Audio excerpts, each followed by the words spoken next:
close enough? I feel like it's close enough. I feel like I almost started late as it is. I got very close to starting late. Mr. Clark, there's a little thing to turn it on and off on the side. There's like a button to like minimize chat. I know because I've clicked it on accident while watching other live streams. I wish I could tell you. I was just out. I was out and about. Let me see. Let's see if we can crab this into frame. I gotta make sure not to run over my keyboard, though. I don't want to accidentally turn anything off. I fell off the bench. I was out driving. It happens every once in a while. We got Canyon visitors. They're out driving right now. I was like, oh, I gotta go do a thing.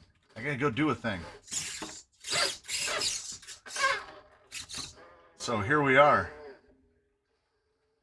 So as such, I've been appropriately distracted and have not done my due diligence and gotten my stuff ready, so I'm going to have to accumulate some stuff. That was a pretty good move there. Yesterday, I will say, the turkey was pretty good. Usually we get a dryness. There's a certain desert-like dryness to the usual turkey, but it was a good turkey yesterday. Good ham. A lot of people liked the stuffing. I didn't care for it. I don't know. Something about it. I wasn't on board. And then we bought the pies, and they had plenty of whipped cream for pumpkin pie, but you know how I am about pumpkin pie. So I didn't mess with that. And then I just wanted a scoop of ice cream so I could have some apple pie. And they had a whole brand new container of cookies and cream. And for some reason, something inside me says that cookies and cream ice cream with apple pie would be diabolical. And I'm... Camera 2, camera 3, back to 1. Something tells me that would be diabolical. Pumpkin pie with vanilla. Nah, pumpkin pie is the worst of the pies. And I'm sticking with it. No one is going to convince me otherwise. Because if pumpkin pie was not the worst of pies, you'd be able to buy it year-round. But you can't. You can buy it for about a 45-day window, and then pumpkin pie just disappears altogether, thankfully. Oh, right. Okay, so keep me updated on what I'm supposed to be doing. I know it's like the McRib. He's not wrong. The McRib and pumpkin pie. And the Shamrock Shake.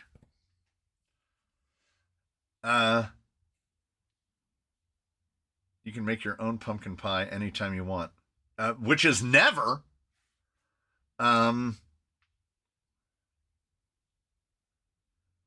Did you all end up getting around to shipping the super fat ruptures? Yes, I did. I shipped them Wednesday, which basically probably means that I shipped them today, which probably kind of also means that I shipped them Monday. Like around this time of year, the shipping, who knows what's going to happen. 3 pies bought from my house, apple, pecan, and pumpkin. The pumpkin was never touched. They ate a whole pumpkin pie over there, a whole Costco pumpkin pie when we were having dinner. And let me tell you something about the way that let me tell you about the way those people eat pumpkin pie. The pumpkin pie to Cool Whip, why are you saying it like that? The pumpkin pie to whipped topping ratio has got to approach 1-to-1. Has to approach 1-to-1. And if that is the case, do you really like pumpkin pie? Shut your pie hole, Mr. C. Pumpkin pie. No, pumpkin pie. No. You added a the when you don't need it. Mr. Z, pumpkin pie is shit. Agreed. It's like a slurry. Cool temperature for you, 40 degrees Fahrenheit is 4.444. That's pretty cool. That is pretty cool. Yeah, slice of pumpkin pie per tub of whip. Sounds about right. Tub of whip. Oh, I distracted Vegas Steve from watching Wheel and Wednesday. Well, Wheel and Wednesday will still be there, so you can go back to you can go back to Wheel and Wednesday. I need to grab some stuff because, as I said, I'm not gonna, we're not gonna pretend. Okay, there's no needing to pretend. I don't understand why people don't like pumpkin pie. I ate the whole pie without anything on it. I don't. Here's why I don't like pumpkin pie. Texturally, it's a nightmare, okay? The crust and the content of the pie are at odds with each other. Yeah, I will 100% agree. Pumpkin pie is like cheesecake, except it's terrible. I love a cheesecake. Cheesecake is, okay, you could make the argument, is cheesecake a pie? If cheesecake is a pie, cheesecake is the best pie. I know they call it a cake, but it's in a crust. So to me, that yells pie. What other cakes are in crusts? I can't think of any. Also cheese pie sounds horrible. The only thing worse than pumpkin pie is chocolate pie. I will disagree with that, because I love a French silk pie because it's ganache, man. It's chocolate ganache in a crust. I can do without the crust. I don't want to just take a piping bag full of chocolate ganache and squirt it into my pie hole, though. So I will take it on a crust. People don't like pumpkin pies are heathens, probably out in the yard eating a raw ass squirrel. People who do like pumpkin pie, questionable. Because A, it's not pumpkin. B, you're only tasting the spices. So you really only want the spices. You don't really want nor crave the pureed insides of a gourd that basically don't taste like much. I think I mentioned this before the last time I was ranting about pumpkin pie, which was go get yourself a can of pureed pumpkin and just scoop out a big old helping of it. Not pumpkin pie filling, just pureed pumpkin.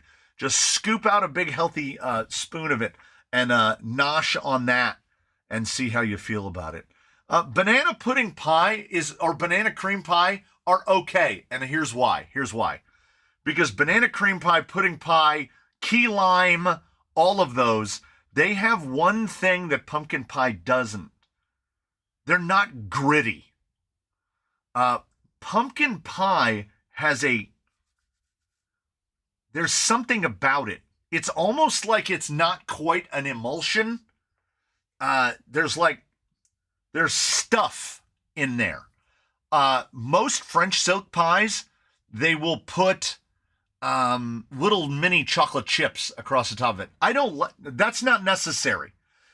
You can put some shaved chocolate on the top of it or something if you want to, but I don't believe it's necessary. The pie is already chocolate. We don't need to put more chocolate on the chocolate.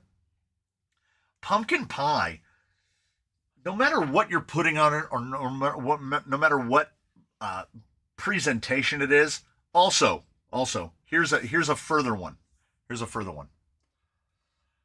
Well, there's nothing wrong with sweet potato pie or sweet potato casserole. I don't like yams. Anybody who tries to say that a sweet potato and a yam are the same thing has never eaten either, because it's sweet potato over yams, and I will claim the same thing about yams that I do about pumpkin pie. Nobody actually likes them. Because look at a recipe for yams, and it's got a pound of brown sugar and an entire bag of mini marshmallows. So they're just trying to turn them into a dessert. Yams are gross. Sweet potatoes in basically every format. A baked sweet potato with butter and a little brown sugar on it is amazing. Sweet potato fries are awesome. Sweet potato mash is great. Yams, though, I draw the line. We can't get yams in the U.S. Oh, maybe I don't know if you can now. I don't know if you can't now, but you definitely used to be able to, because at every holiday gathering, I would have to yam fries suck. Also, there was a guy when I was younger that when he was going to state that he had to go to the bathroom, we have all heard countless euphemisms for dropping the kids off at the pool, and whatever euphemism people like to use for taking a trip to the restroom. But he would say, "I've got to go drop a yam," and ever since then, I think that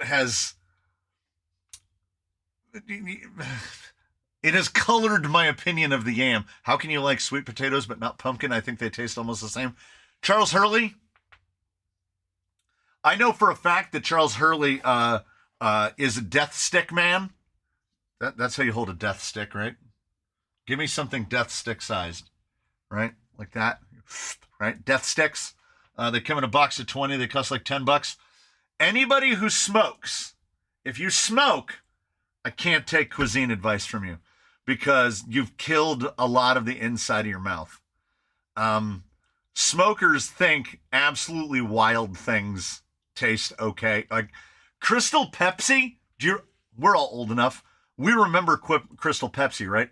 The only people I ever knew that liked Crystal Pepsi were smokers. Smokers loved Crystal Pepsi. They loved it. We had it at Pizza Hut at the time, where people could get 2-liter bottles of Crystal Pepsi. And I'm telling you, when I would deliver a pizza to a house with the pizza bag in one hand and a 2-liter Crystal Pepsi gripped in this gripper, when they opened that door, I would know immediately. I knew before I got out of the car. If I had a 2-liter Crystal Pepsi, they were a smoker. It was when they opened the door, how much smoker were they? And sometimes it was that, boo, where it just hit you in the face. The smoke, boo, came out. I think I'm going to pass on the Mias tires. There are way too many better alternatives. Are there?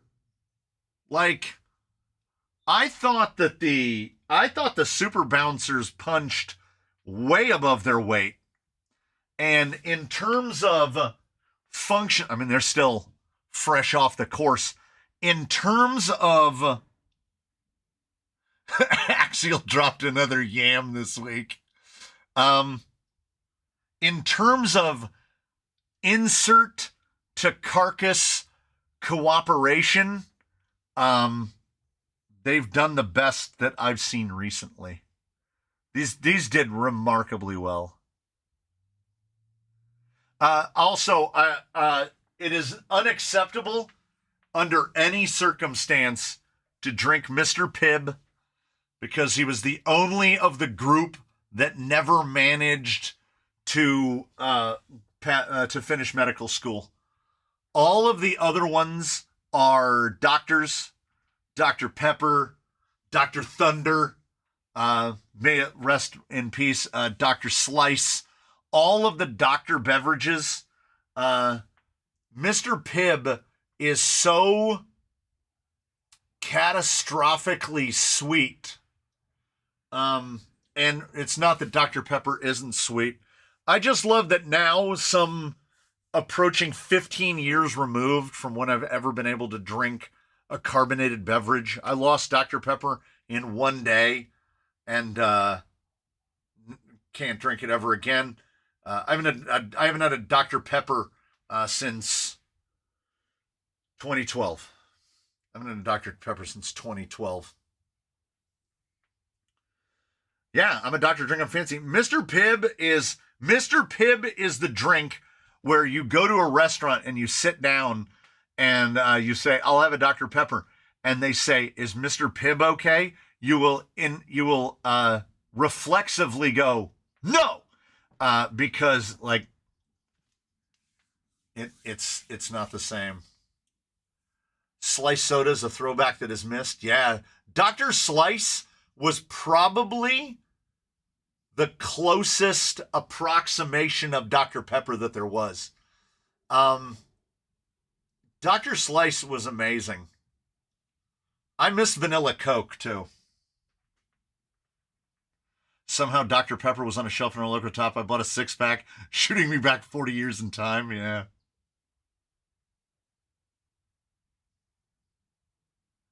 Recently quit smoking, and I'm starting to get my taste and smell back. Weird to find out I actually like or dislike something after 20 years of smoking. Yeah. Vanilla soda is a war crime. Vanilla Coke is the only vanilla soda that I liked. And still to this day, the only way I can kind of get it is if I'm feeling like blowing money on frozen water, I'll go to the Bahama Bucks and I get a vanilla Coke, but half vanilla syrup on one half and Coke syrup on the other. And you get just the right scoop to where you get half of each. And you know what? It's pretty good. It's pretty good. Favorite Thanksgiving side? Mine is the cranberry sauce that still looks like a can when removed. See? Okay, Brorb just said about the stamp spam spaghetti, something fishing on Kiddo's PC. Yeah, I knew that screen name looked familiar. That's why I put it on timeout for 24 hours. Everybody was like, just ban it, ban it, ban it, ban it.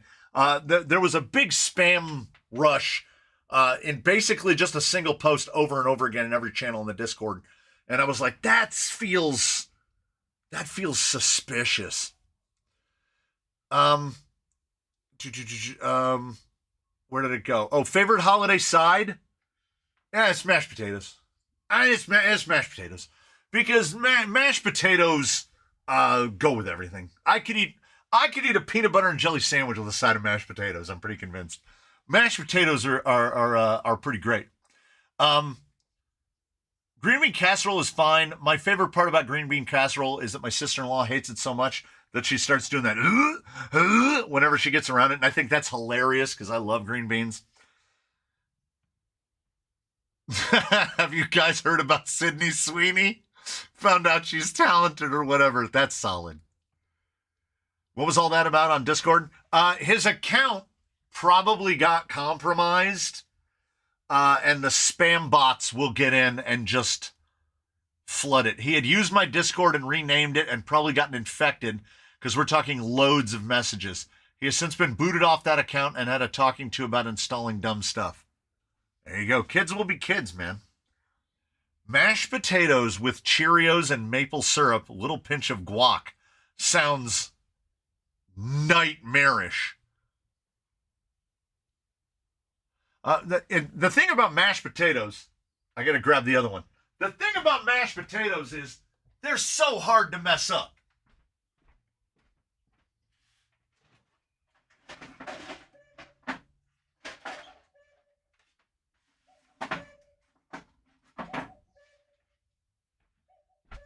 If it's a box of flakes in the cupboard that you mix with water, it's still great. Mashed potatoes are great. I made the best mashed potatoes of all time for Thanksgiving about 10 years ago, and I enjoyed it so much. I used Yukon Golds, I used Russets, and I used... not fingerling. I used a third potato, right? I did... my mom's mashed potatoes are some of the worst things ever. So I used 3 potatoes, and then I boiled them in chicken stock. And then every pound-ish of potatoes got... I want to say it was a third of a cup. It might have been a half a cup of heavy cream and a stick of butter. So in the entire pot of mashed potatoes, there was like a pound. It had a pound of butter and probably a full 32 ounces of heavy cream. And everybody was like, these are the most amazing mashed potatoes I've ever had. And the thing I didn't have the heart to tell them is I was like, yeah, they're probably like 150 calories per spoonful, but, you know, enjoy them while you can.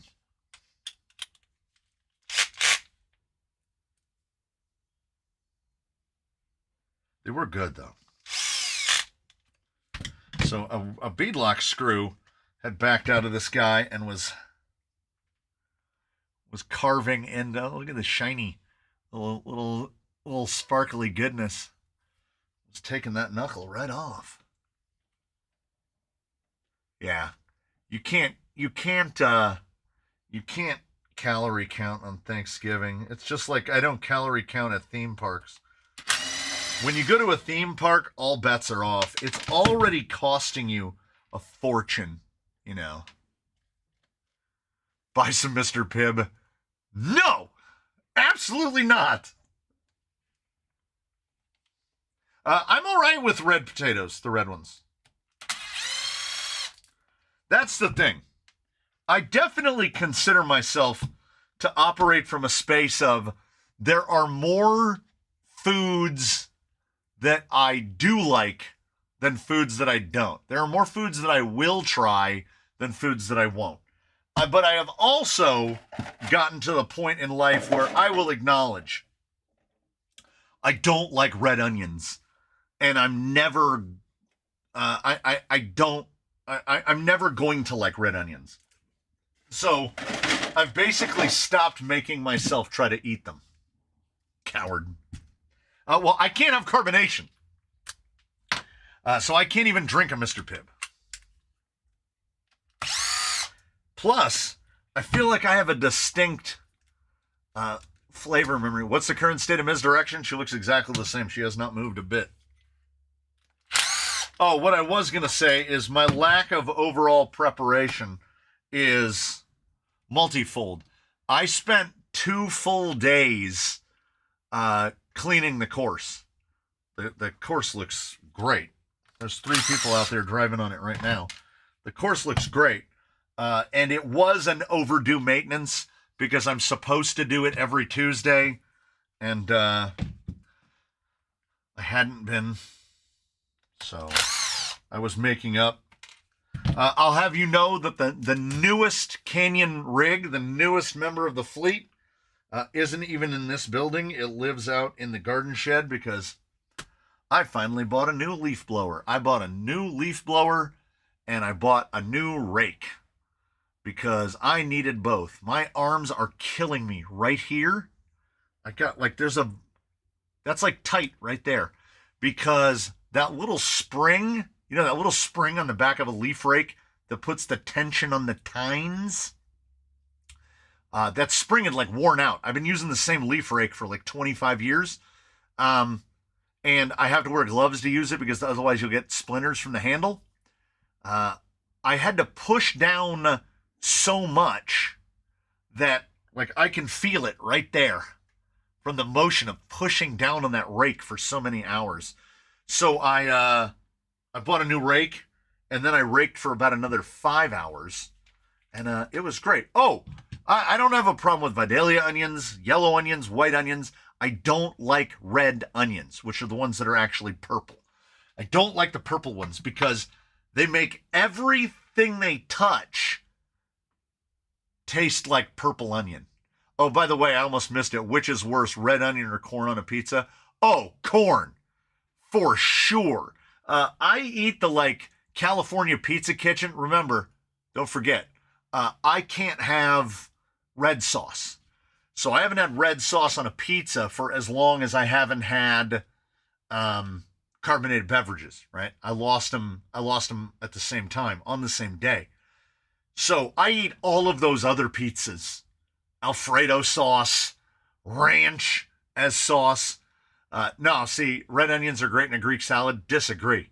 A raw red onion, and this is why I think red onions on pizza are fine, because they're cooked. Red onion on a salad is disgusting. And to the point where I will argue that if the red onion has been in that salad it's already ruined it. Like if you go to a non-Italian eatery, and you go to a Olive Garden, you know what? Olive Garden is fine. Olive Garden is the white Mexican food of Italian food. It is an interpretation. It is a commercialized interpretation of Italian food, and they won't keep bringing you bread. They won't stop bringing you breadsticks. So eat all the breadsticks you want. And that's the thing. You can show up with your buddies at a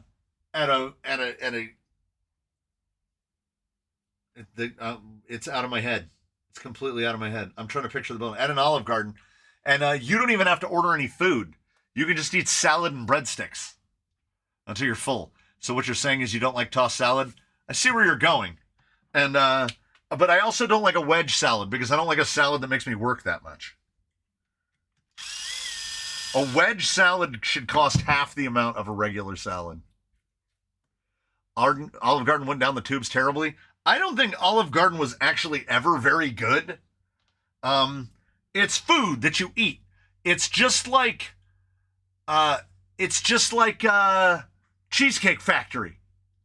You go there because like it's in the mall that you're in, right? I would say, yeah, I would. Well, okay. The Texas Roadhouse roll is fine. That's just a white roll. I put Olive Garden in the same. There it is. BBC Customs got there before I could even say it. Olive Garden is the Denny's of Italian. I've had a long-running thing about no one goes to a Denny's on purpose. You just end up there. Like, it's the only thing that's open, right? So, Olive Garden is the Denny's. You kind of end up at an Olive Garden for the same. What's the Waffle House of Italian? I don't know. We don't have much. Wedge salads are super. Agreed. Had KFC earlier, dealing with the regret. We hadn't had KFC in forever, okay? And they sent out these mail-out coupons, which are the type of thing that make me believe that things aren't going so well over at KFC, because it was the like $45 bucket, right? All the chicken and the 3 sides and the like 12 biscuits or whatever, and it was like $17, right? The price is normally like $46, so it was like $28 off. And I was like, dang. So we went and got it, and all of us agreed. We were like, well, we don't need to do that again, like, maybe ever. That was disappointing. Fried chicken is another one that is easier to get right than it is to get wrong. And my heavenly God, did they get it wrong. It was not good.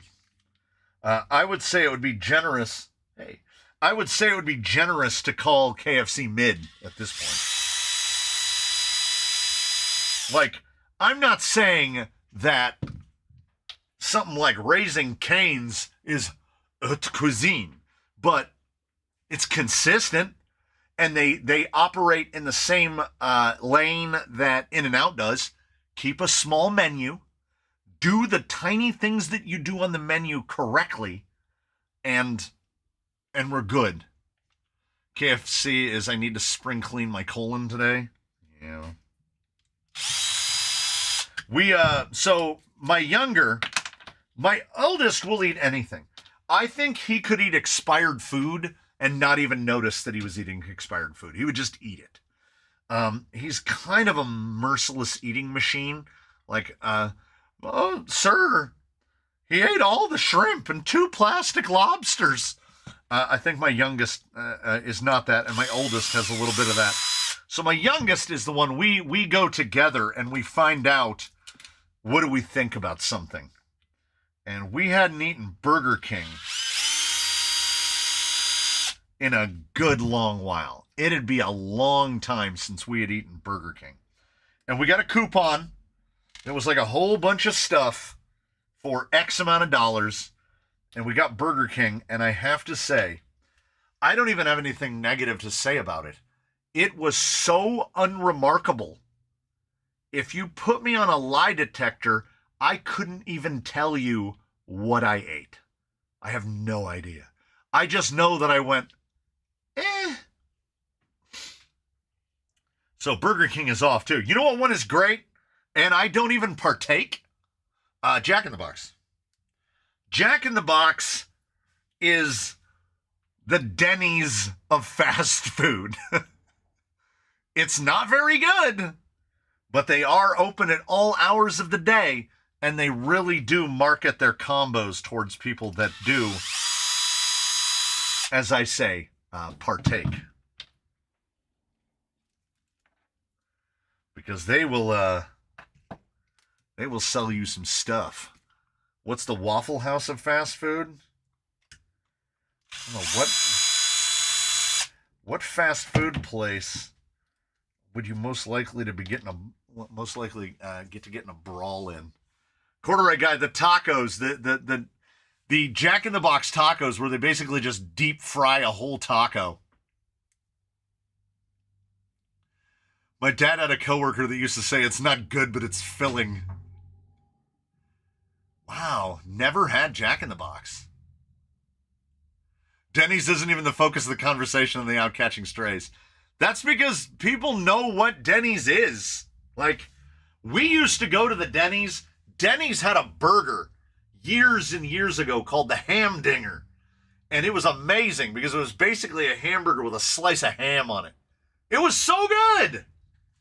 Denny's did that same thing when we got to watch the hyper-corporatization of McDonald's, where McDonald's is the Walmart of fast food. You can go to a McDonald's no matter where you are, and it's going to be pretty much the same food. Unless it's some place, if you go to one in like Saudi Arabia, it's going to be different. But if you go to one in Southern California and then go to a McDonald's in Maine, aside from like a lobster, one on a lobster. Oh, thoughts on IHOP? Let me tell you something about IHOP. So we had an IHOP built here long ago, long before franchisization ran rampant, right? So we've had an IHOP in the same location for like 40 years, right? And we used to go to that IHOP fairly regularly because they used to do things like $5.99 for a whole breakfast platter with 2 big old thick pancakes and bacon and sausage and eggs and all that. We live in a dystopia now. We're in a terrible, terrible dystopian future where if you go to an IHOP now, you're going to get food that probably makes you sad. We went to an IHOP a couple weeks ago after a Wheelin' Wednesday recording because we're like, we haven't been to an IHOP in ages. So we stopped at the IHOP, and it was like going to that movie theater in the part of town that's run down, and they're holding on to with their fingernails, and the table was sticky, and the seat was sticky, and the floor was sticky, and there was one waitress, and she looked like she'd worked there since the 60s, and by that I mean the 1860s. And then the food came, and it was basically flavorless. Like, I remember nothing of it. It ain't good, but it's filling. And I was like, this is what has happened. Like, all food has been corporatized, and corporations maximize margins, right? How much can we profit off of this? Who cares? Those who are in an area where they are available will know what I mean when I say this. Sizzler. Just that one word. Sizzler. There was a time when you would go down to a Sizzler and get an all-you-can-eat salad bar for $9.99, and it would be the salad bar. It would be like soup. It would have the potato wedges. It would have everything, right? You could just eat, or you get the bottomless shrimp. Those shrimp are so full of poop. Those shrimp are like 30% poop, and you would just eat as many of those shrimps as you could physically put in your body. And now we went to a Sizzler. Me and the blind guy went to a Sizzler about 4 or 5 months ago. Oh, God. You know how they say you can never go back? You can never go back. That Sizzler still looked like it did when I was a kid. But good God. First off, when you walk in there and you're in your 50s and you're the youngest person in the Sizzler, that's a warning sign. That is absolutely a warning sign.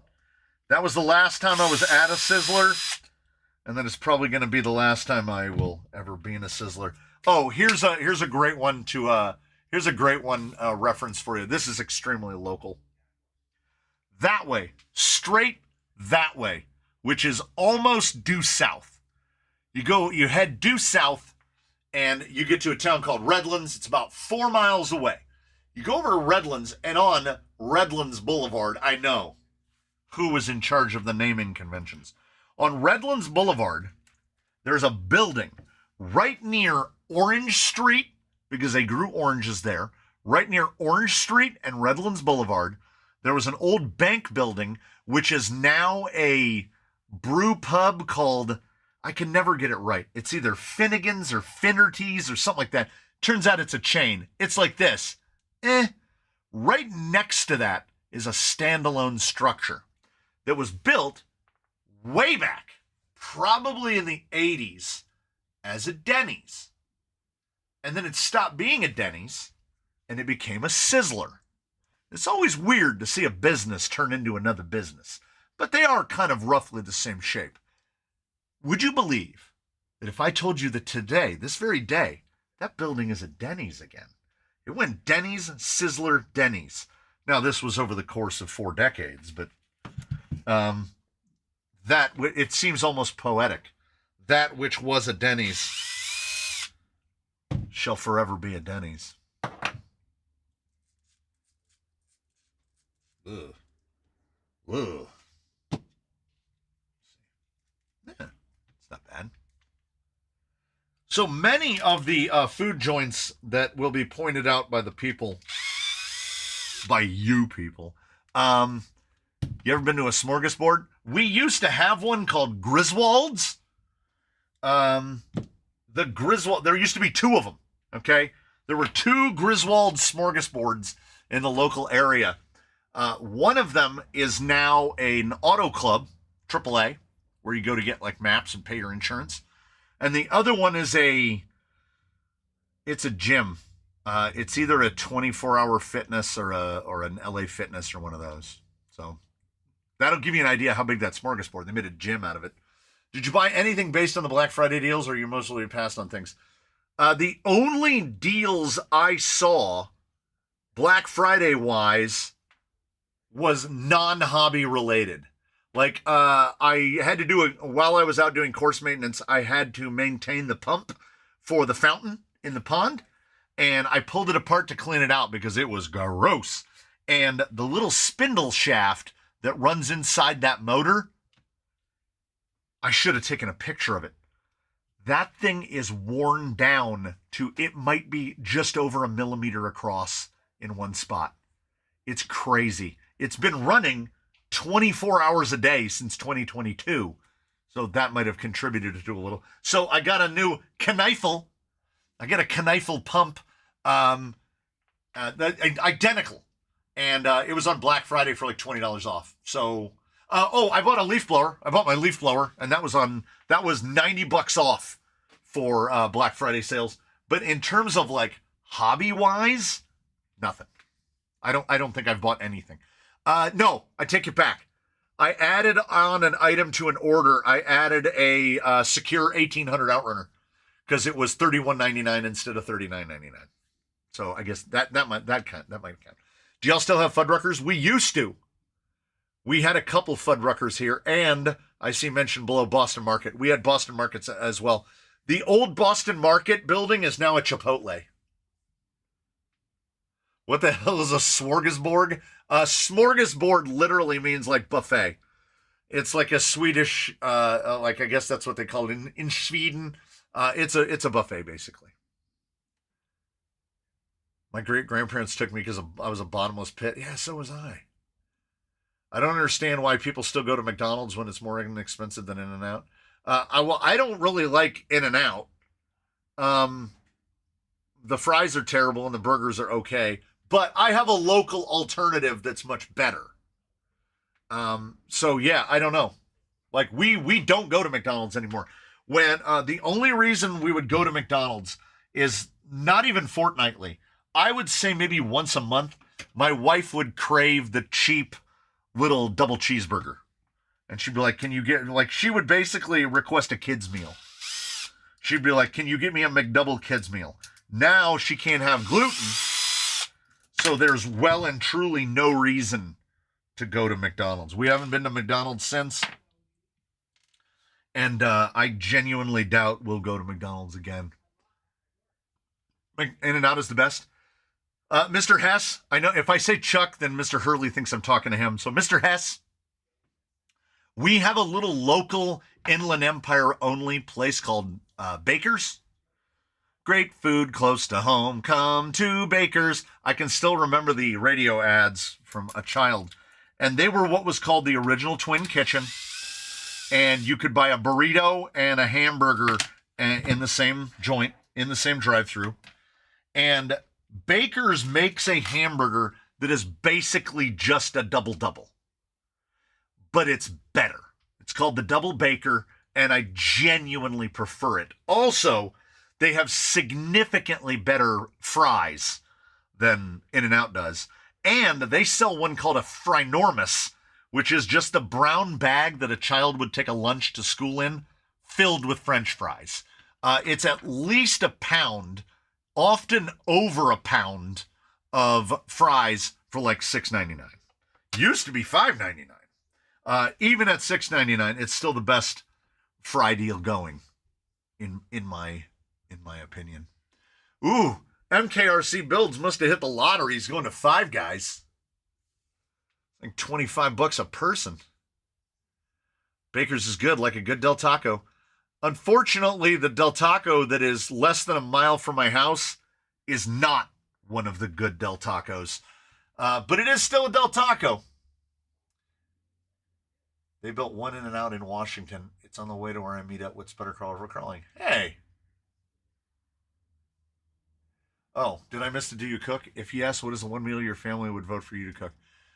Well, spaghetti was my thing. I'm a quarter Italian. I'm 25% Italian. That's probably why I talk with my hands all the time. My grandmother was full-blooded. She was a Pellegrino. And worse than that, born in Italy, but she grew up in Ventnor on the coast. Jersey, the Jersey Shore, I'll have you know, a Pellegrino. And I would do a pretty mean spaghetti because I would make my own sauce. And I got my recipe for my Italian bread, Gatalian bread, from none other than Coolio. You can find it on YouTube. There'll be the video where Coolio was on a cooking show showing how he makes Gatalian bread, which was ghetto Italian bread. And I started making that, and people can't get enough of it, honestly. And it's got to be so bad for you. It's got to be so bad. Like, it's real butter and lots of garlic and an unhealthy amount of cheese. Tomato sauce, or is it tomato gravy? I understand the argument. I understand the argument that pasta sauce is actually a gravy because I think it's sauce. Unless it's like a bolognese, because you can make an argument that a bolognese is a gravy because it's got meat in it. Early shift, so I can't stay for the adult movie star rig giveaway. Well, you can't win it. So, and I don't know what hours that guy works. Have you built a pre-runner using the Proline Beam Kit? Absolutely not. Absolutely not. There is nothing, and when I say nothing, I mean nothing. There is nothing about an AR-44 that wants to be operated in two-wheel drive.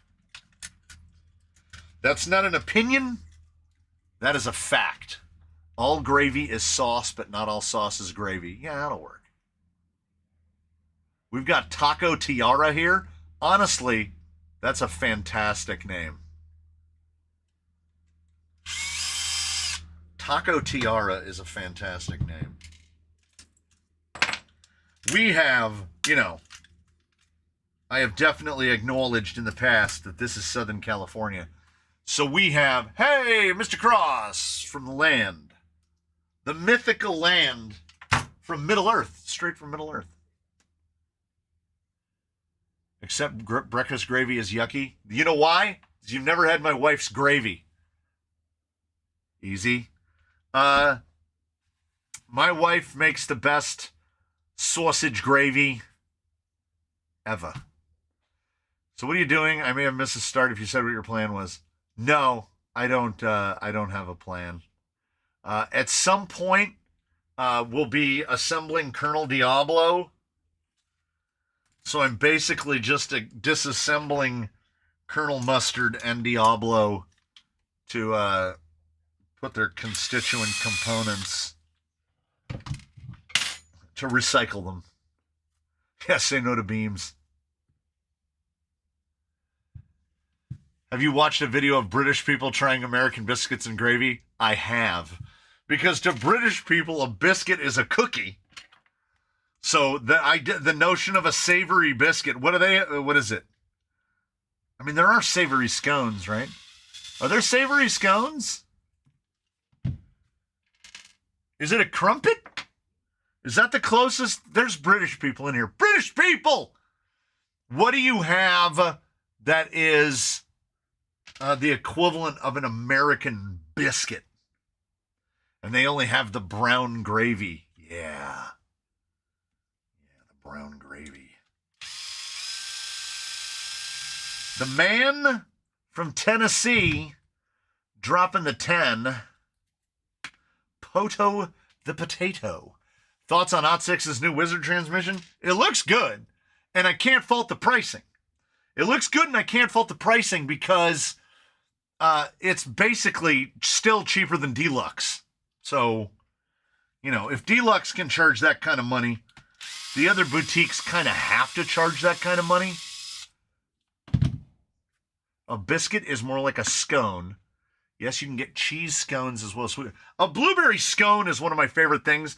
The solitary reason that we would go to Starbucks was to get it's probably not even a proper scone, but it was a scone. This is scones, we're American. Hey, we're American.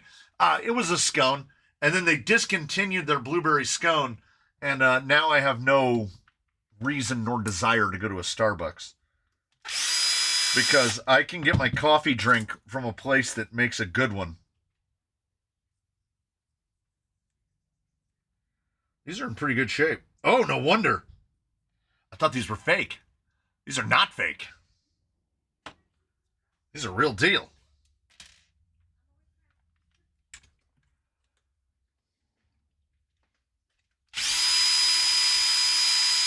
Yes, madame. I need you to super glue. Got it. That? I don't know. I think it went there.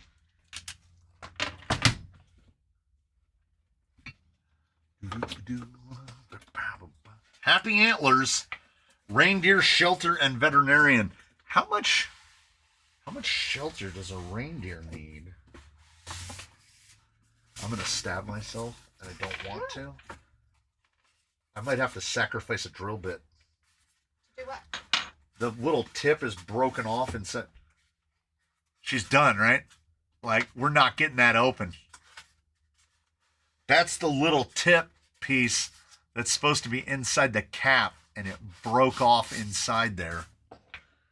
Is this the same stuff? No, that's the Alec P. And Oh, I gotta glue another one. Nutcracker. I'm gonna drill it. The gluing of last year's broken Christmas decorations. Oh yeah, and I have some more somewhere. As I find them, I'll bring them out. Hello. I bought a 100 pack of drill bits on Amazon, and they were inexpensive because once you use a drill bit to drill into a super glue bottle, that drill bit ain't gonna be any good anymore. the one guy's leaving. Yeah, he said that his wife. He motioned. You didn't. I didn't get to tell. Kit Crawlers was here, shortly ago. You think it was right there? That's my best guess. I can't 100% tell. I need more glue. I gotta order. Like I can't. I don't see. Like a glue It came off too clean. It looks like it should go right there. Yeah, we're gonna put it right there by his feet, and I'm just gonna put even more glue on it. Only because there's like a little white spot. Yeah. Glad where I touched. I just thought where I just touched there had been glue. We'll leave that there for a minute. Okay. The nutcracker. You can see where the nutcracker went. He said, I've stopped playing with super glue without gloves. I need to finish my tsunami build. What body would you get for it? You're wide open. Like what? Well, what? Oh, he's right here. What axles did you go with?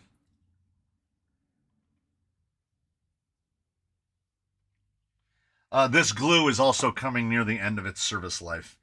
It has started to thicken up significantly, which is why I buy the 20-gram bottles of Loctite Professional Liquid. How long do I wait? This one should be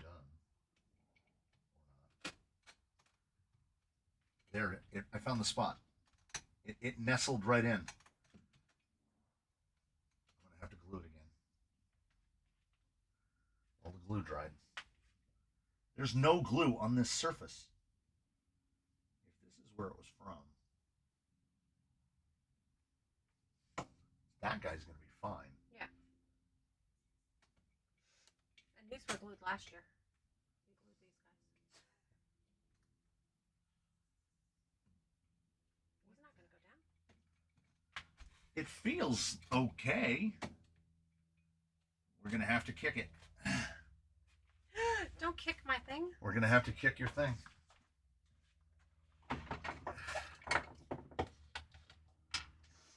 Can they hear you? Oh, yeah. I fall behind on the chat. They want to spin on Susan. Why? Don't give in to them. Bunch of animals.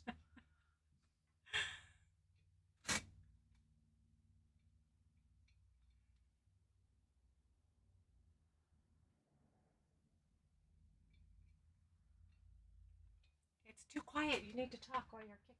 I can't. You can kick and talk. It will not glue this thing down. Maybe it needs to be hot glued. Look at all that super glue.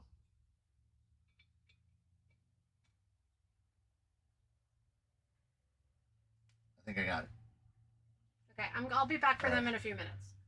It might not fall off. I put a Coyote Grande on mine, but it really depends on what the build is like. I wonder if the Canyon gets double views if I watch on my TV and phone at the same time. I don't know. If it's on the same account, I think it would know.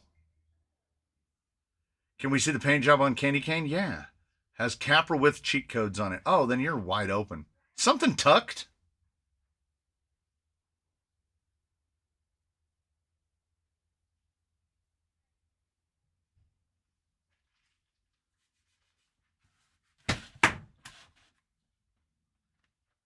So the most luxurious thing that I did was blow $15 to decapitate 2 Playmobil figures, because I absolutely, it smells so strongly of Kicker. Did I cap it? No. It smells crazy of Kicker in here now.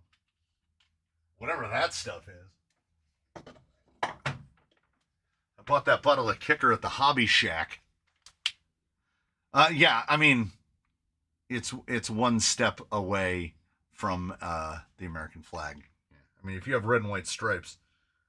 But you could say that a candy cane is one step away from being an American flag just by having blue stripes on it. Ooh, That seems like a missed marketing opportunity. Why do we not have 4th of July candy canes? Just put a blue stripe on them. They make them rainbow candy canes. We're intensely jingoistic as a people. So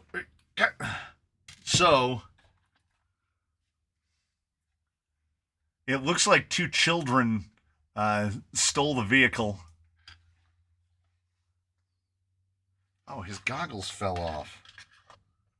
His goggles are probably going to fall off almost immediately. And he's wearing cool stunner shades underneath his helmet. I wonder if I can get the helmet off. Because I glued the heads in, as one does. There we go. Look at that guy. The scaling isn't perfect. But the stripes not all going the same direction across panels is diabolical.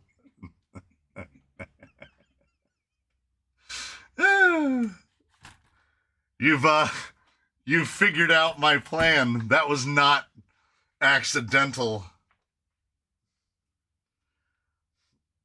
I wanted it to be more like that confusion camouflage that they used to paint on boats in like World War I.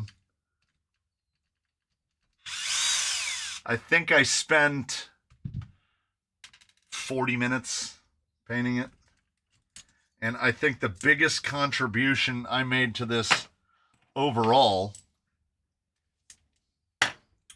is I used matte. I matted the interior.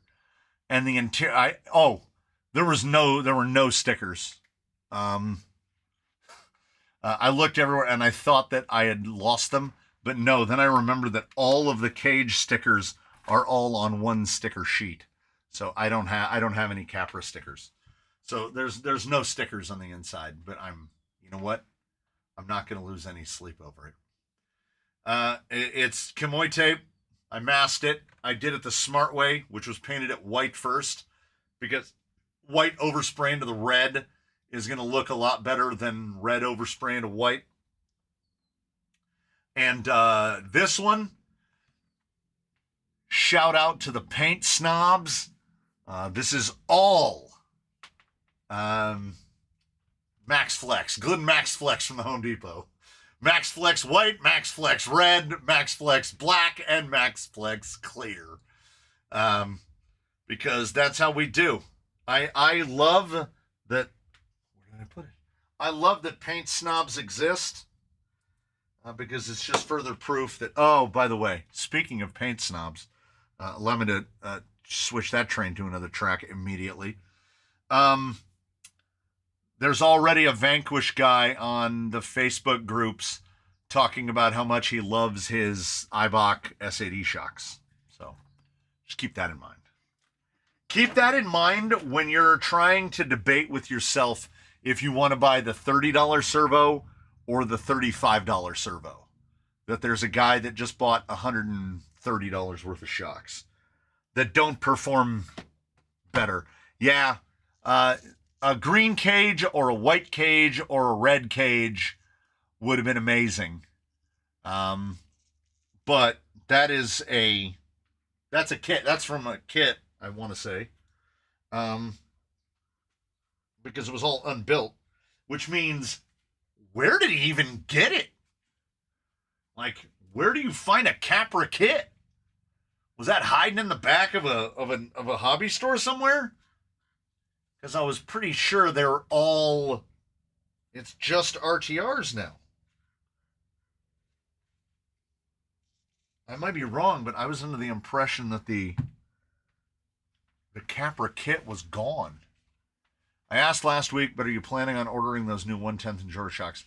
I don't have any plans off the top. I mean, I will test some if it comes up, but I haven't been in the plans to order any. No. The two mods, like, I feel like we don't have to worry about whether or not shocks hold oil anymore, because we've got a number of solutions. So there is a delivery service you'd prefer me to use to send this donation of bits. Do you? No, they're all the same. They're all the same. What I tell everybody is ship whatever's cheapest. Whatever's cheapest. It tends to be postal service. Now, postal service rates are going up, and people keep sending me things, and they're paying counter rates, and counter rates are predatory. Mr. Hurley, if he's in there, I saw him earlier. Mr. Hurley spent $20 to send me 4 shocks, a servo, a lighting controller, and a Fusion 1200. $20. I sent that Fusion 1800 that I was trading out to him for, I want to say it was $8. Because I don't pay counter rates. I pay the PayPal shipper rates, which are apparently, like, it's the same box. I send them back to the same box. So apparently it's significantly cheaper. Yeah, just whatever you do, don't ship priority. Ship flat rate if it's heavy. Like if it's 10 pounds, ship in flat rate.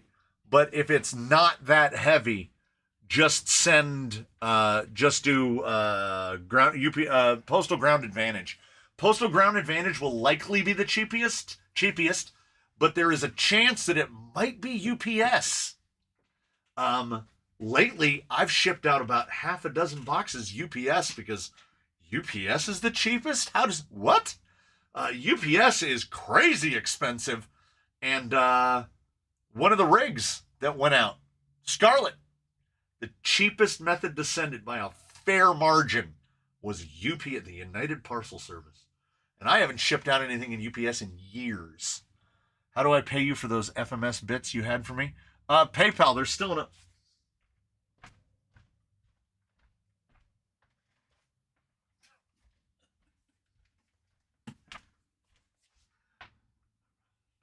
Same box. Still sealed. Everything in there. I put a bunch of other stuff in there too. I can't even remember. It's been sealed for months. PayPal is the best because then it also has all your shipping information in it. And then all I have to put is 9503.00.00. Quantity 1. Description toy car part. Categorization gift. Included value $10. Have I shipped things to the UK before? I just now expect the Postal Service to be late on everything I send or expect to receive. I expect that from all of them. I had a delivery come in yesterday from On Track, and you know when you see the shipper say On Track, those who are aware of what On Track is, when they hear it, they go, oh. I got a delivery from On Track on Thanksgiving, and it was signature required. It said so on the invoice, and a truck pulled up in front of the house, and it was playing Mexican music loudly for a solid 5 minutes, where he shuffled around in the back of the truck, and I was like, oh, I wonder if because he had a vest on. I thought he was Amazon at first, and then I was like, oh, I wonder if that's my signature required delivery. And I kid you not, I heard thunk. And the wife came walking around the corner after she heard the thunk. She peered out the window and she goes, that guy just threw the package over the fence. And then he took a picture of it and he drove away. So not only did he not require my signature, he just threw it over the fence and left. On Track, baby. Now, if I had not been home, and it was a big-ass box, if somebody had stolen that big-ass box that I didn't sign for, how does that work? Because A-Main is like, if you don't sign for it, we're not covering it. And I'm like, well, what if a guy just throws it over the fence and leaves? They are the Uber driver of delivery services. I don't know. Mr. Hurley asks, what's On Track? Okay. So over here in California, because here's what you have to remember, Mr. Hurley, third biggest state by size, right, in terms of miles. I think we have more road miles than like any other state that there is. Like there's more road here. Like I want to say, if I remember my Top Gear correctly, there's more road in California than there is in all of Great Britain. There's more roads here. That's how big California is, right? So we have a lot of these, what they call last mile shipping services. We've got Piggy Ship, we've got GoFo Ship, we've got all these things. And what they do is they either come out of the logistics facility or they come through the customs processor and they go into the hands of these people that are just folks driving Honda Accords and like clapped out Chevys, and they're bringing you your packages in their personal vehicles. So sometimes you'll get a package delivered at 5:45 in the morning. Sometimes you'll hear a thud outside your house at 9:30 at night, and it's a package being delivered.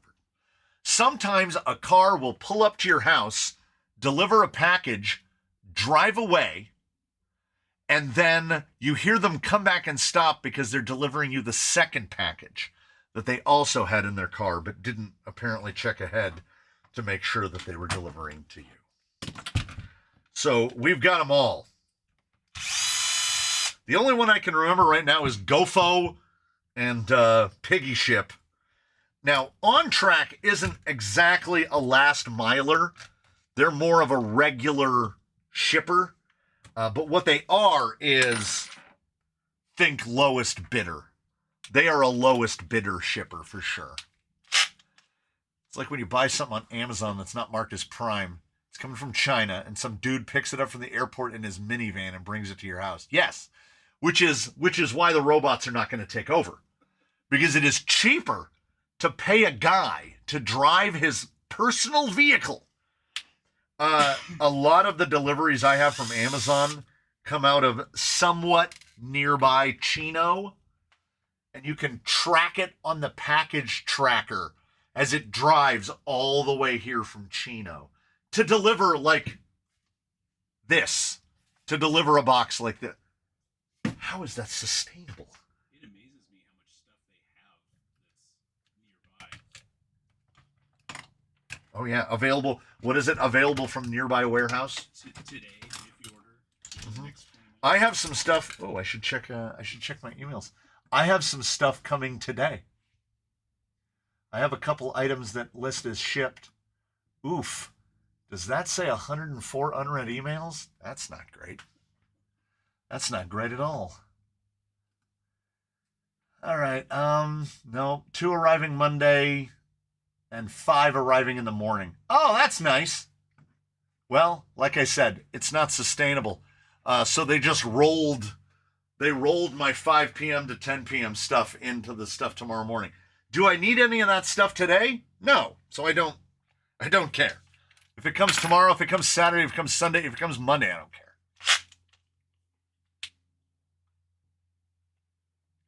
Oh, I was mentioning to one of my nephews. Ugh, they're all millennials. I was mentioning to one of my nephews yesterday that at that point in the day, I had about 60 unread emails, and he was like, "Ha ha ha, those are rookie numbers, ha ha." And I was like, "Look, some people have these things called responsibilities. So when I get emails, I have to read them. I can't just be like, well, I'm just going to ignore all those. Also, what kind of chaos beast are you? That you just, well, okay, so here's the opposite of a chaos beast. So my wife has a personal computer that is used for work, and then she also has a cell phone. And they both have a mail app that checks her mail, her work email, right? Her .org email, right? But these two apps do not speak to each other.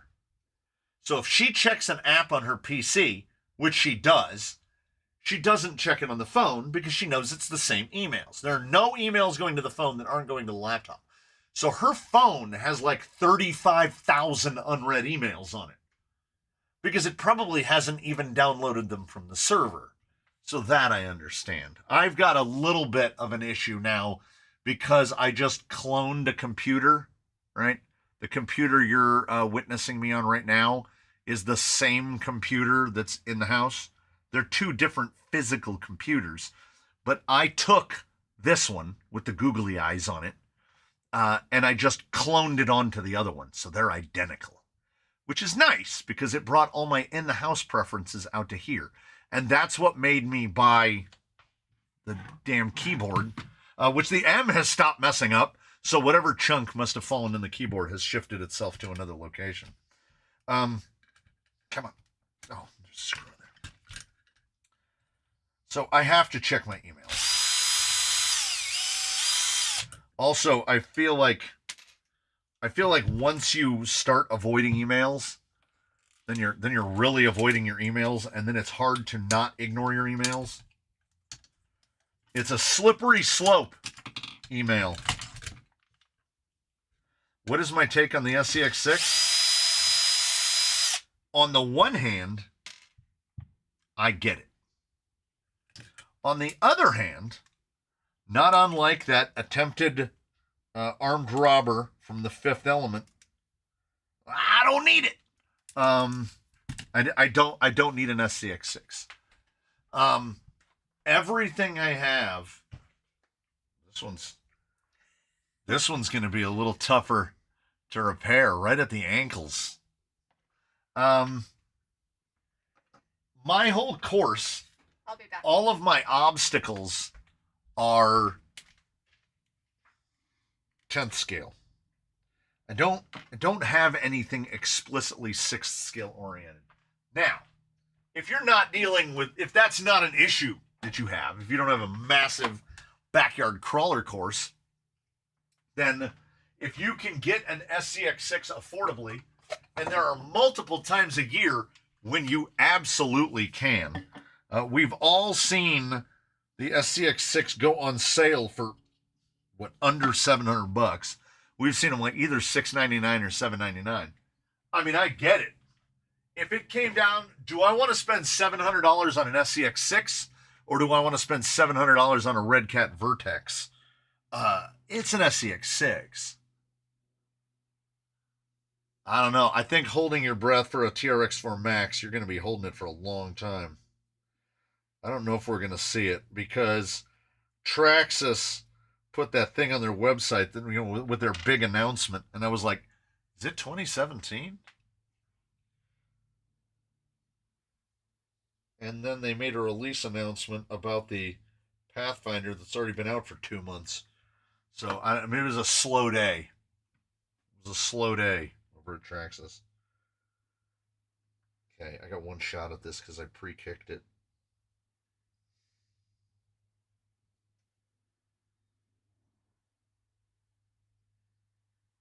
Okay, now don't fall down. I can smell that. Did I recap it? No. See? This is what it's like. This is what it's like to lose your mind. I saw myself take it out. I saw myself dip this in it. It's a black bottle. It's about that big. You son of a bitch. It's about out, too. I mean, right? I've got a new bottle, but I'm trying to avoid using it until this one's completely empty. I've been using this bottle for 20 years.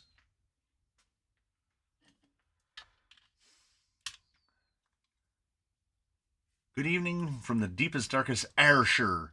Ice all gone and plenty of gloopy mud. Pass. Just got one paid huge taxes soaking it in and doing the only necessary steering mods to get it to steer. So you're saying you won't have a video on the new $1,800 fifth scale cross? No. No Vertex on this side of the globe. Yikong 4061. Same vehicle, but a better looking body. Yikong, one of them. The Vertex is a worse bodied Yikong 4061. I realize do I have screen share? I didn't even bring up my thing. I got a little behind. New window. Okay, so it is on that window. Okay. All right.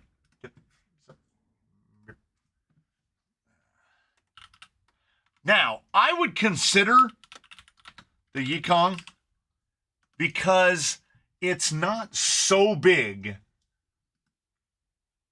There we go.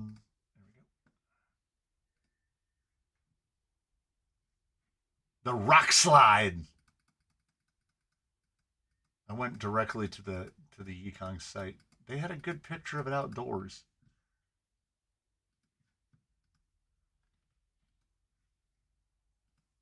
And it just opens that up again. Ugh. Whoever set their website up, no thank you. No thank you.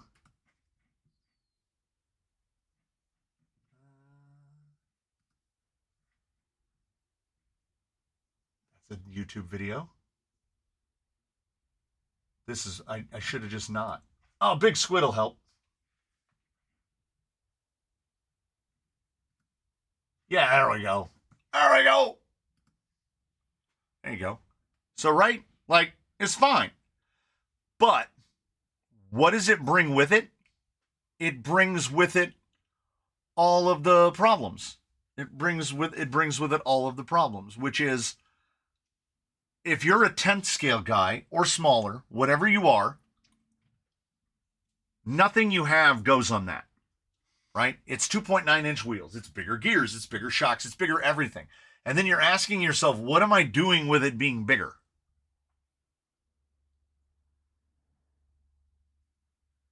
Every time I've seen people in SCX6, they appear to be bad at rock crawling. Well, yeah, it's a 10.3.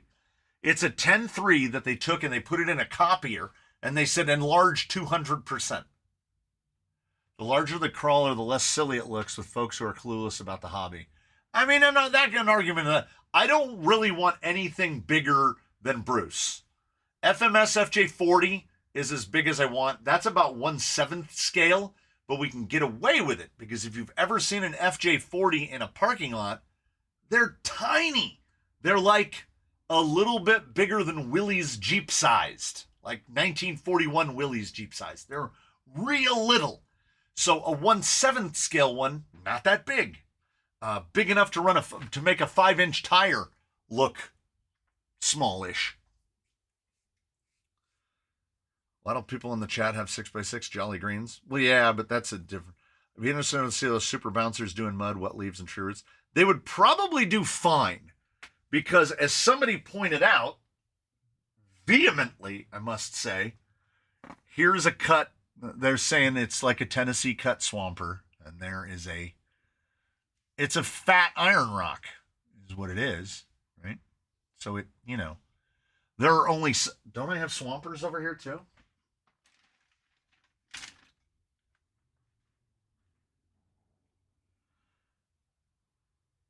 So they're even more cut. They're even more cut than these are. Second least side lug, most side lug, and then obviously on the Deluxe, the least side lug. But, if we want to throw another one in there? How swamper is that? It's close. It's like a swamper and a crawler had a baby. I was thinking it kind of looked like a crawler. Anytime you see those, what I call monologues, where it's just the same size lug over and over again, that always screams crawler. And I liked those. I liked the Super Bouncer because they don't have the weak shoulder that Swampers have. So Swampers, you see that roundedness. They have that roundedness like a Rupture does. But then also we have this lug that pokes out and then we have that lug that's cut back. So it makes, I still claim that all of the work is being done right across here. And because that shoulder is weakened out, I think we do better with this because then even though we have the cut size lugs, they all come out onto that edge. So it feels more consistent. And they're not overwhelmingly oversized. I don't really care for this with the little squares and all the whatnots. But I have seen worse. And in fairness, that's what the side lock on a TSL looks like anyway.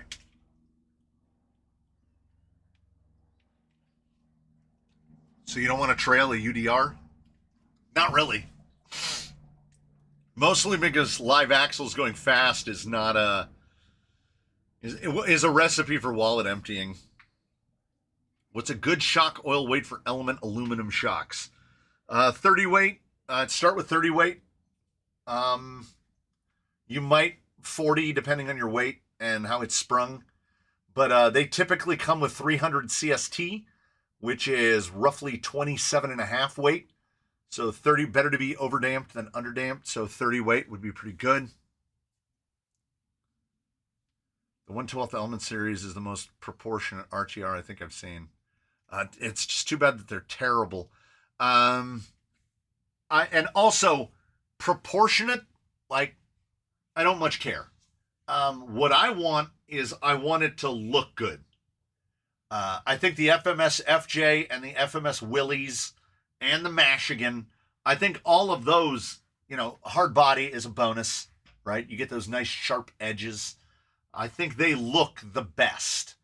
Performance is definitely, that's not counting things like a killer body LC70, which is manipulating a wheelbase wildly. So it's not going to be accurate to an actual LC70. But it just comes down to how does it look for me, which is why Proline Beetle, weird. But a lot of people are willing to ignore that because it's unturtleable. You can't turtle it. That thing will roll down onto its wheels every time. And it self-rights really easily because it's like it's wearing a crash helmet. So I understand. I'd like to see it more proportionate where it doesn't look like a four-door VW. But what are you going to do? I don't know. Every cab I own, it's not easy to do. But you can get one of these to just sit right on the roof to where all four wheels are off the ground. And you cannot do that with that bug. I don't understand why more manufacturers aren't just sacrificing the vanity. If comp is as big of a portion of the players here as people would like us to believe it is, why are we not seeing more bodies that are genuinely comp, right? Like almost impossible to turtle, easier to self-right, the whole thing. Because we've got this movement, right, where we're trying to make bodies look authentic, but in the end they don't. Very few do. If anything, rules change too fast. Yeah, but if rules keep moving the way, like, Sorka took everything and just threw it out the window because they realized they were strangling themselves. Maybe too late. I don't know. Most places seem to have adopted some of the rule set. They're all using WeRC or whatever because Sorka's being ridiculous. And the thing is, if it wasn't for the people that are participating, we wouldn't need these rapidly changing rule sets. It's because of the way the rules are written. There are rules of inclusion and rules of exclusion. And it should just be rules of inclusion. It should be like, this is class 2. Your wheelbase is between 313 and 324. That's it. No other wheelbases. You can't be shorter and you can't be longer. Wheel track is between these two numbers, between this one and this one. And then, much as it pains me to say, because I think the thing that drives competition forward is the ability to try to cheat as much as you can, they're going to have to say, you can run these tires. Every legitimate racetrack that I have ever been to has mandated tires. Unless, because I've never seen like a run what you brung class. When we ran sportsman and street stock, you ran Hoosiers. You bought them from the Hoosier truck. Everybody drove the same tire. If you got there earlier in the day, You got a better pick of which tire you got because there were more tires in the tire truck. But that was it. And that's why I'm saying don't change the rules. Leave your stupid rules just the way they are now. Leave them the way they are. Keep changing them every year and infuriating the absolute shit out of everyone that's participating. And then just add a fourth section.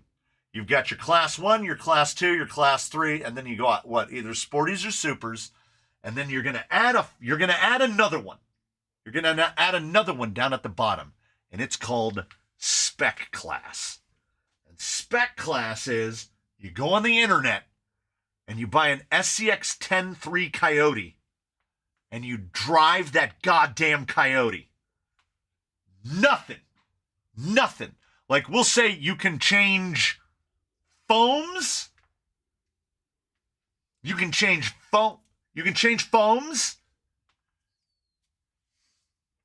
And because of how much I detested DX3, you can change the radio. Because that's an ergonomic factor. Maybe that radio doesn't suit you. So you can change the radio and you can change inserts. And that's it. You got to run that garbage ass Slick Rock motor because I want to see competition. If once you open it up, once you tell people they can change the motor, you can only change it to one thing. It can only be like everybody has to run Fusions or everybody has to run a 1080 Injora or no Hobby Wing combo, a Hobby Wing but you can't open it up. You cannot open it up because then because some guy's going to bring his stance, which is going to have a series of advantages because it's basically an extremely detuned VRD. And I don't want people to buy stances. You can't tell people that they have access to wheels and tires, because then you've already introduced power creep. Power creep is already there. You've already said, well, if you can change tires, well, then this guy's going to find out what the hottest absolute tire is at that track or that course, and he's going to run those tires. Because if you're doing it right, okay, here's the deal. So you have this. Let's use this as an example. It's a terrible one. So there's a class 1.5 competition, right? And you bring this, and then you do okay. And then they have one next month, and you come out, and you just get slobber knocked. Because some dude who has more time, he's got a bigger clock and a deeper wallet. And what he's going to do is he's going to buy every top-tested Class 1 tire possible. And then he's going to go out and whatever the course is or whatever the day is, he's going to fit that tire. So in a spec class, you have to spec literally everything. Rules of inclusion. You have to say, these are the 3 tires you can run, or this is the 1 tire you can run. If you want to be really democratic about it, you'll say you can run this tire from Proline and this tire from J Concepts and maybe this tire from another one, and that's it. Because if you give people access to an open selection of tires, and mind you, I don't compete, this is what happens. And don't forget, these are the ones that are not fitted to vehicles.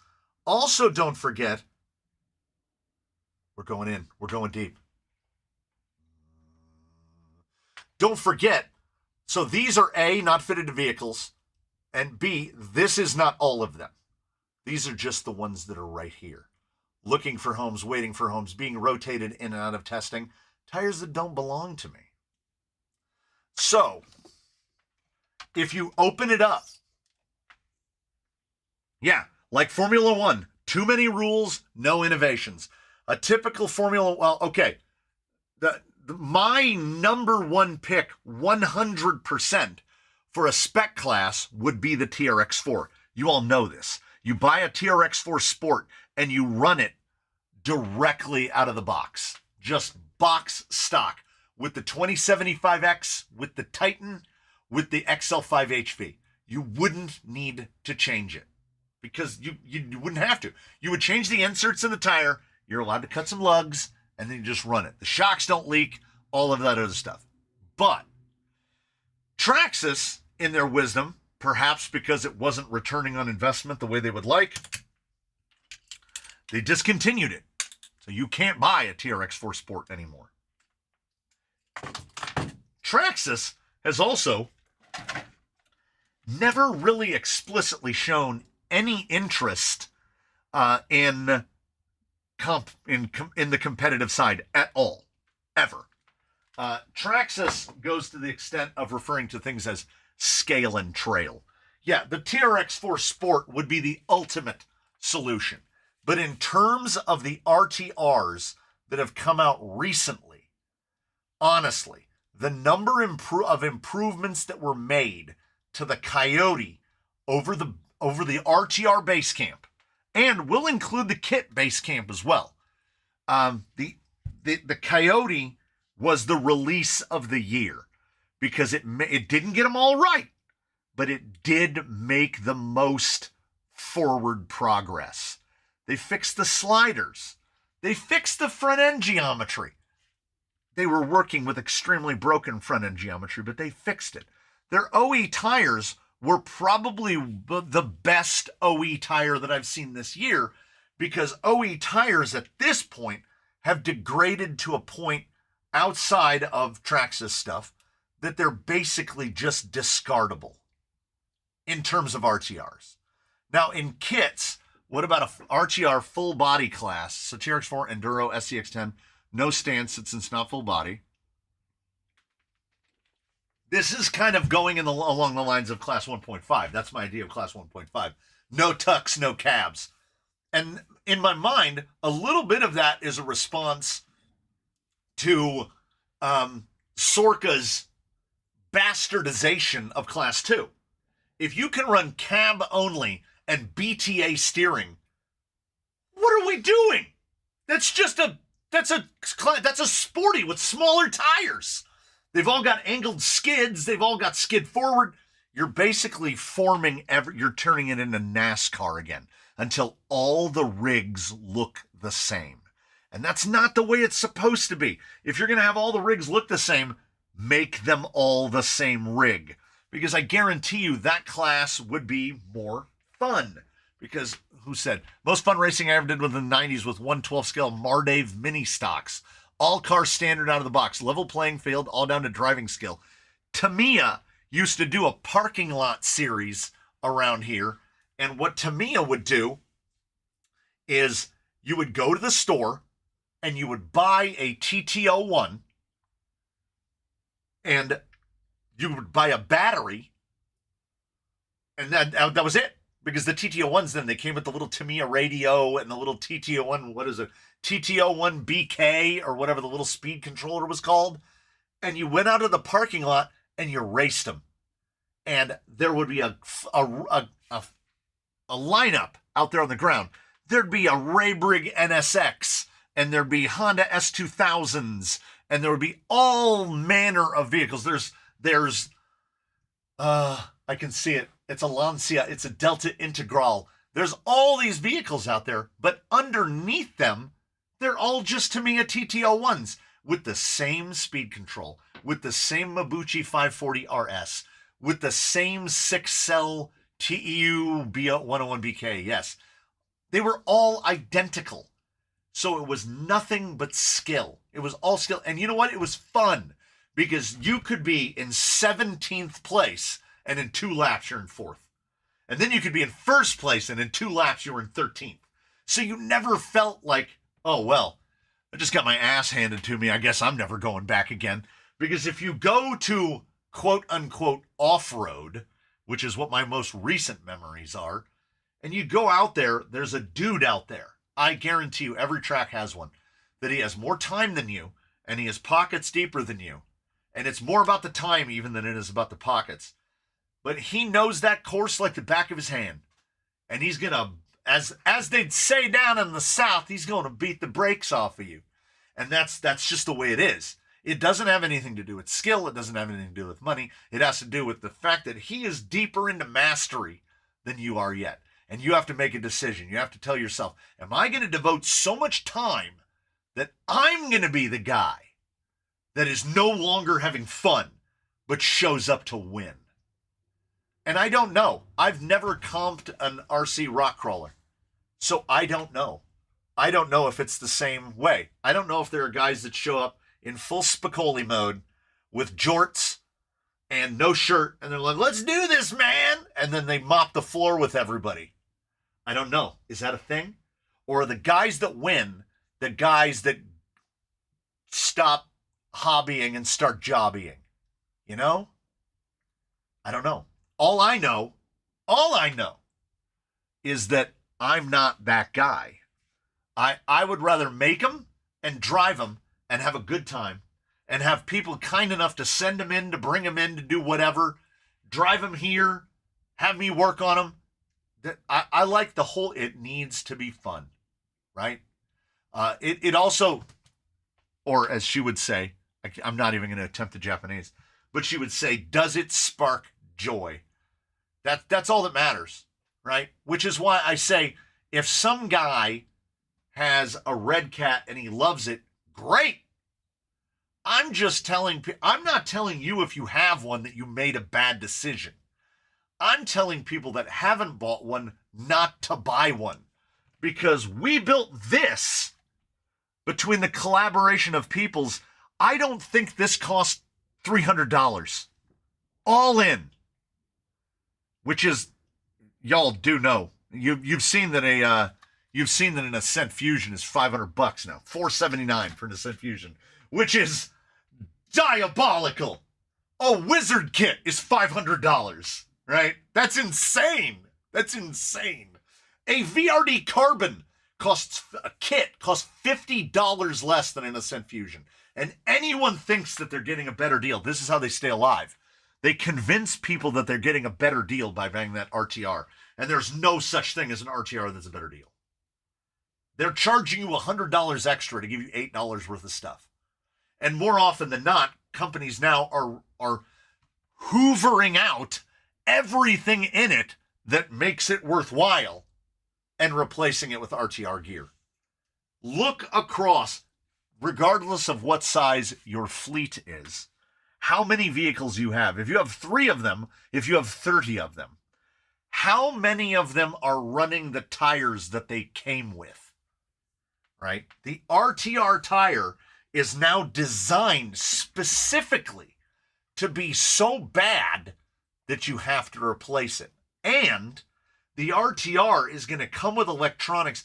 We know if Hobby Wing can sell a 1080 and a motor retail for like $50, if they can sell the outer combo retail for $75, and the same for Fusions. Remember, the 1200 Fusion was $69.99 for a while. You could easily put those in an RTR and barely upset the profit margin. But then you have to remember, you have to tighten your tinfoil hat down, and you have to remember, they're not going to give you a better power plant, because then you won't buy one later, right? This is the crack pipe. Later on, you spend all the money on the crack. And I will double down on this, that the Red Cat Ascent Fusion comes with a Fusion in it. Which means what? It means you won't be buying one in the future. But you know what you will be buying? Every damn thing else. Everything else. You'll be buying tires and wheels and drive shafts and later axles and everything else. RTRs make you want to buy things a la carte because honestly it's a better deal. Yes. It used to be, what does Axial get out of you buying a Hobby Wing motor? Well, they're hoping that you'll never look up. Like people in movies never look up. That's how they get killed. They're hoping you never look up. They're hoping you're going to buy Spectrum. They're hoping you're going to stay inside their ecosystem. Every company that has an ecosystem wants to keep you in it. Traxxas wants to keep you in it. They want you to buy their ID seed batteries and their Traxxas chargers and their Traxxas servos that are horrendously overpriced. And you know what? We can't fault them for that. Because what do you find at any car dealership? Ford's got SVT, and Subaru's got whatever they call that. And Toyota's got Gazoo Racing / TRD. They want you to come and buy their crap to put onto your thing. They all do it. All of them do it. So I can't fault RC manufacturers for wanting to do the same thing. Because Axial wants you to buy Spectrum. That's their hope. That's their hope and their goal. Their hope and their goal is that you're going to buy a DX5C or whatever the hot new Spectrum radio is, and that you're going to buy the Spectrum version of the Hobby Wing, because they're banking. Most manufacturers are banking on ignorance above all else. They don't care about brand loyalty. They don't. Because if they did, they would provide better products from the jump. Right?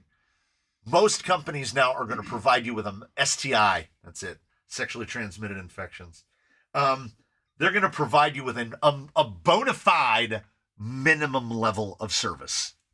And they are operating from a position of an assumption of infinite growth. We're going to have a constant, unbroken line of not idiots. They're not idiots. They just don't know. Ignorant, ignora, does not know. They literally don't know. I was just mentioning, I probably said it in a live stream before. This is about 3 years ago now. I was in the local hobby town buying paint. And a kid came in and his TRX4 had stopped working. And the people behind the counter have no scruples. So they talked this young man into buying a Castle Sidewinder with a Slate 1406 censored, not the combo. The individually packaged ESC and motor. By the time he was done, I think he walked out the door at about $350. Mind you, at this time, the Fusion SE was a thing. It was already out. He could have gone home, gone on any website, and bought a Fusion SE for $70 or $80 and been 1800 kV, throw that in his TRX4, and never look back. But they took that kid for $350. And you know what they do? That's how they keep the lights on. Because the true thing about it is, and I think we are all as a collective, I think we all count together in this. They don't want us because we are discerning and we have too many things. And we know when one tire is better than another. We don't particularly have brand loyalties, right? If somebody else, I love the Ruptures, fantastic. Megalithics, great. I love J Concepts. I've bought every one of their tires. You know what? These are pretty great. I would buy them again, right? They're cheaper. They do the job. I don't have a brand loyalty of one over the other. If it came down between these two tires, it would be which tire is better on that build. That's what it would be. We are not the RTR market, right? Because we know that RTR is a false economy. Look at what we're saving. The Stance, the grandest example of that, or perhaps the Red Cats, because the Red Cats keep creeping up in price and creeping up in price and creeping up in price. But they haven't changed what the thing is. It just costs more now. A shop's priority is to sell you what is in stock and not what's best for you. 100%. That's absolutely right.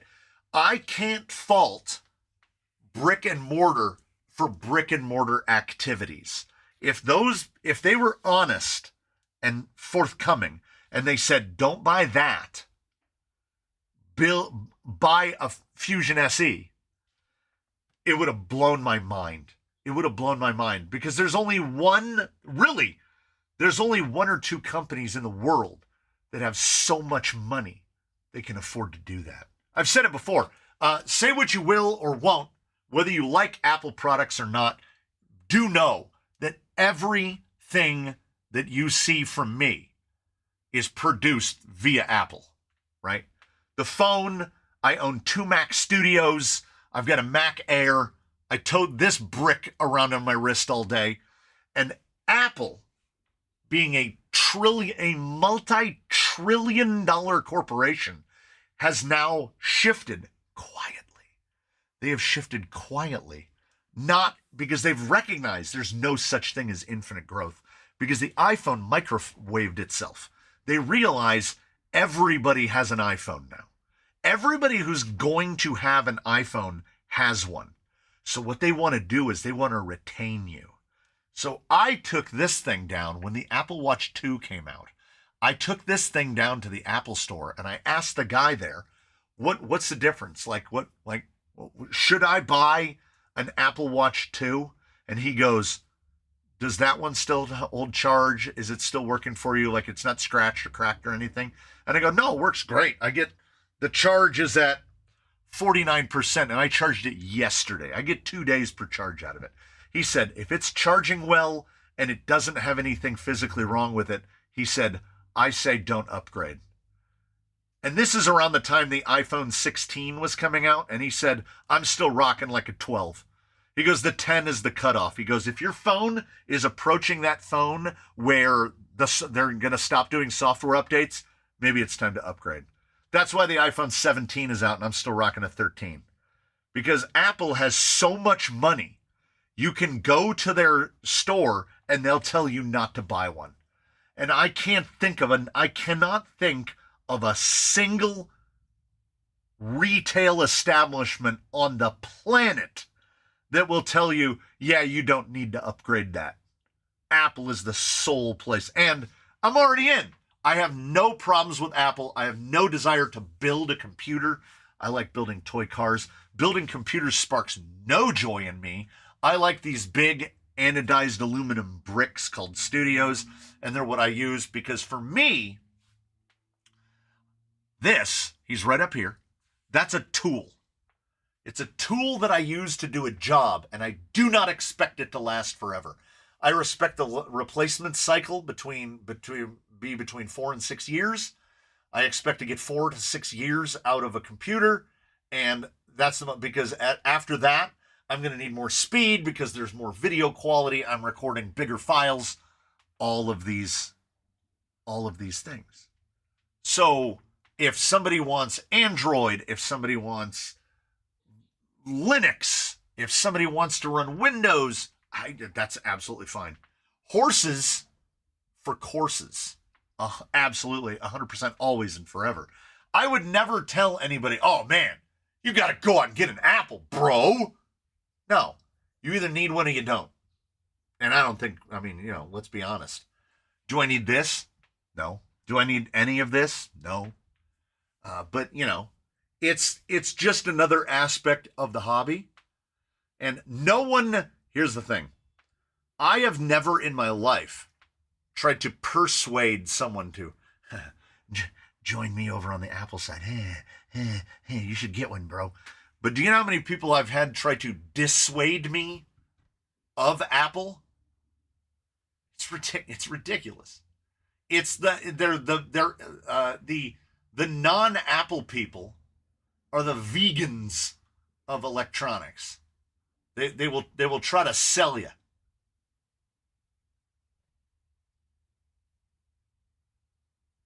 Injora wheels on Amazon, very low stock. Was there a lawsuit or are they changing distribution channels?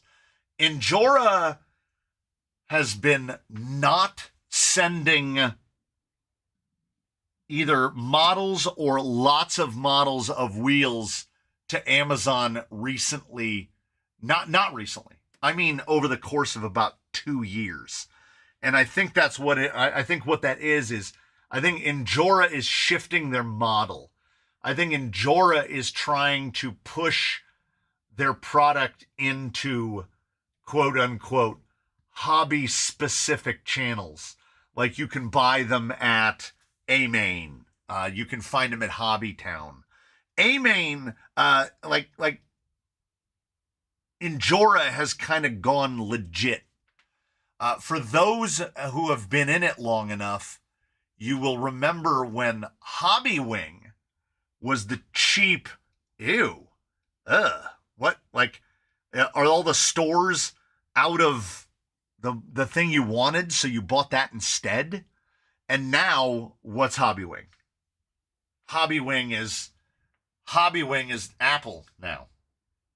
Hobbywing is the thing, and I guess they're the best because they use their. You have to use an adapter if you want to run a different motor. Yeah, Hobbywing is becoming the 500-pound gorilla, and the crazy part about it is, Hobbywing hasn't turned evil yet. They've had ample opportunity. They could have turned evil by now. Most companies do. Once they see the opportunity. What did I say about Vanquish the last time they nickel and dimed us? Bottom lines over crawling lines. Every manufacturer's got that opportunity. It's how fast do they try to grab the bag? I remember when Red Cat made toyish looking RCs with ugly bodies and wheels. They still do. Used to get a Hobbywing Easy Run 60 amp ESC motor combo for 30 quid and the 30 amp for 20. You can still get what is it, the 10 BL 120? That thing's like $40 over here. And if you're building a go fast on any kind of budget, it's still the way to go. I mean, and we can't fault Hobbywing for prices going up. We can't blame Hobbywing by themselves because everybody's prices have gone up. Prices have gone up like a lot.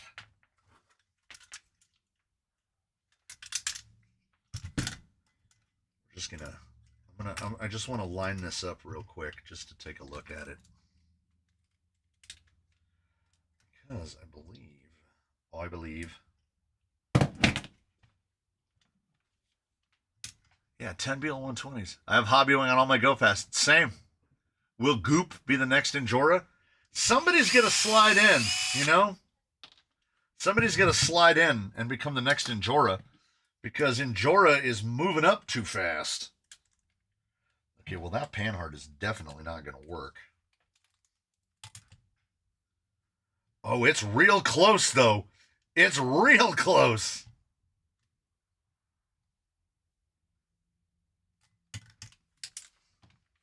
We're just mocking. I'm just keeping my hands busy, you know. Look, Harley works for Vanquish, so I'm talking to products that I give a pass, but no one gets a pass for talking up the garbage that is the mullet, regardless of if you work for him or not. KYX. Now, how many of these are involved in manufacturing in any regard? I see Mias as paralleling Injora kind of already. I do have 2 Castle ESCs still. I'm not running any full Castle setups, but I do have 2 Castle Mamba Monsters. I want to say Mamba Monsters. But like my Kraton has got a Big Max 6. Will Vanquish ever correct the flaws on the mullet? I don't think that they have any motivation to do so. What would Mias RTR cost? I could genuinely see Mias coming in at like, because I'm looking at all of their parts. So they're missing shocks. They don't have shocks. But they have wheels and tires and a chassis and multiple axles. I could see them coming in at like $399.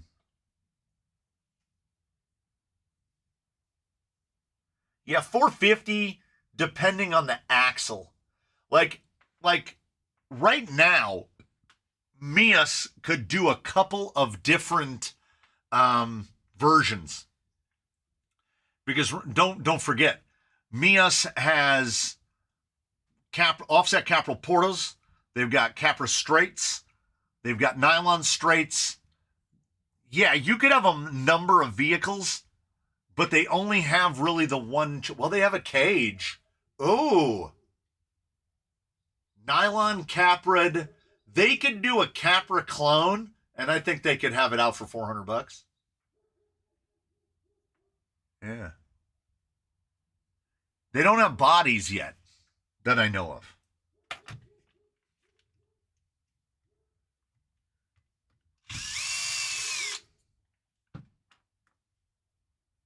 What am I missing? Wow. Look how close. So this is Diablo's drag link, and that is Colonel Mustard's drag link. I didn't know I got that close. And one was AR-45Ps. We're going to have to almost certainly remake the front upper. But it looks like the Panhard might work. My question with a Mias RTR is: do they truly understand proper geo to make an RTR that works? Well, they don't have to. They don't have to try very hard. They have the Gold Rush, and once you go 4-link all the way around, a lot of problems have been solved for you. It's this guy right here. It's this guy that trips a lot of companies up. Oh, yeah. And also, Mias would just be a kit. I think that's what a lot of people want. Does anyone else think the Black Friday deals this year were lame? Yes. Mias asked about double bent links and then made them a month or so later. Yeah. I think Mias has to have... They have to be involved. I think their origin is something in production, because they make things happen so fast, like unnaturally fast. I know that they had sold the tires in micro, but their 1.9s, they either did the thing that I always say companies should do, which is don't even announce it until you already have it, or they have the capacity to produce things at nearly unbelievable rates of speed. Because from when I saw the announce of the 1.9s to when they were available, felt like a very short period of time. We'll see how close this is.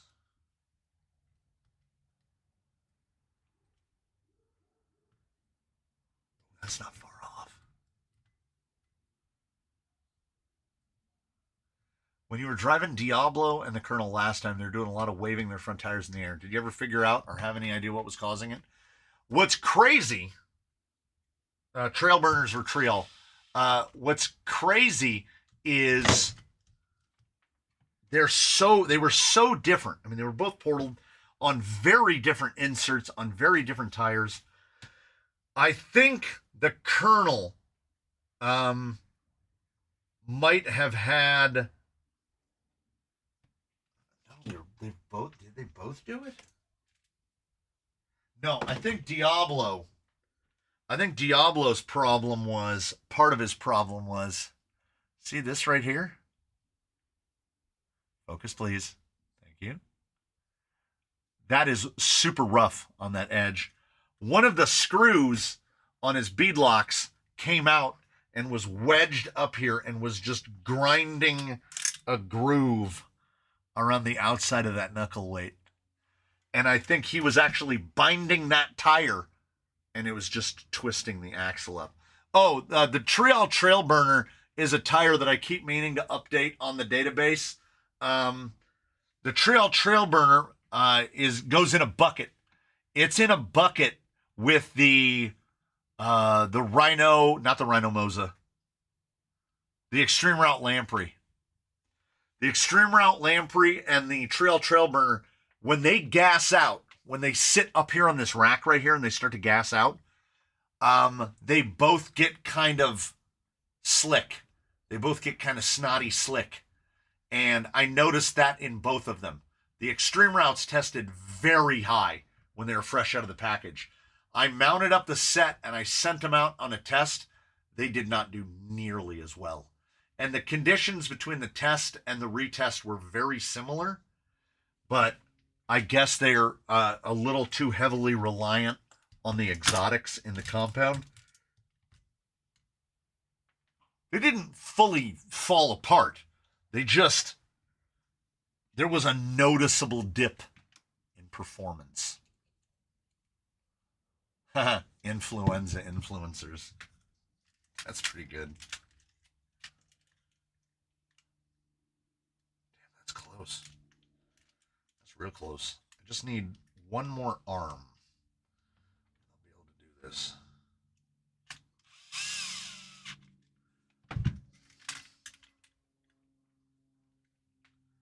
That's pretty good.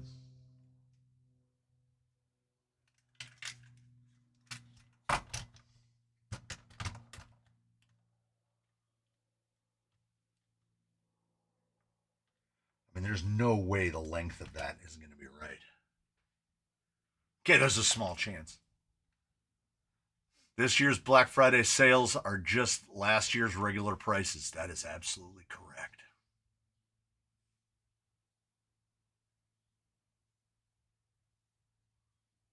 What's the little metal flat washer thing on the bottom of the seal pack in an Element aluminum shock? It's basically like it's a seal protector. Let me see if one of these factory teams has on it. The one to which he is referring is. Wipe this one off. They were in a drawer with some other shocks, so they're a little gross. Jeez. One of the shocks that was in this little drawer blew its guts clean out. These are the new ones. There it is. So, he is talking about that little O-ring, that little metal ring right there. And then you'll see when we thread this down, it's basically just to stop schmutz from getting cycled up in through and getting into the O-ring. Oh, I think it was this one. I bet that I did something like I stole a cap or a cup off this and I just threw it in there and this is completely leaked out. There's no oil left in there. And the entirety of it is in there. Ooh. Probably dripping through that hole into the other Element shocks that are below it. That's my bad. That's my bad.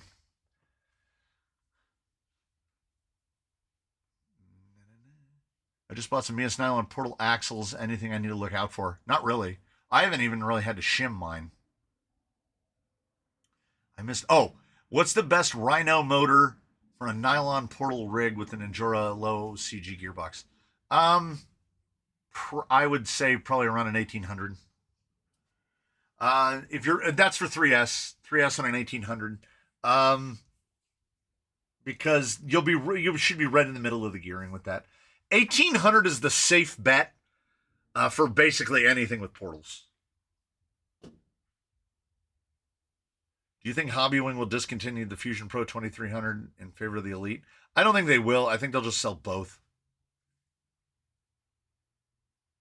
Yeah, Mias Nylon portals are $66 right now. I think I still have two unused sets. Let me guess. 7.5? Yeah. Let me guess. 7. Yep.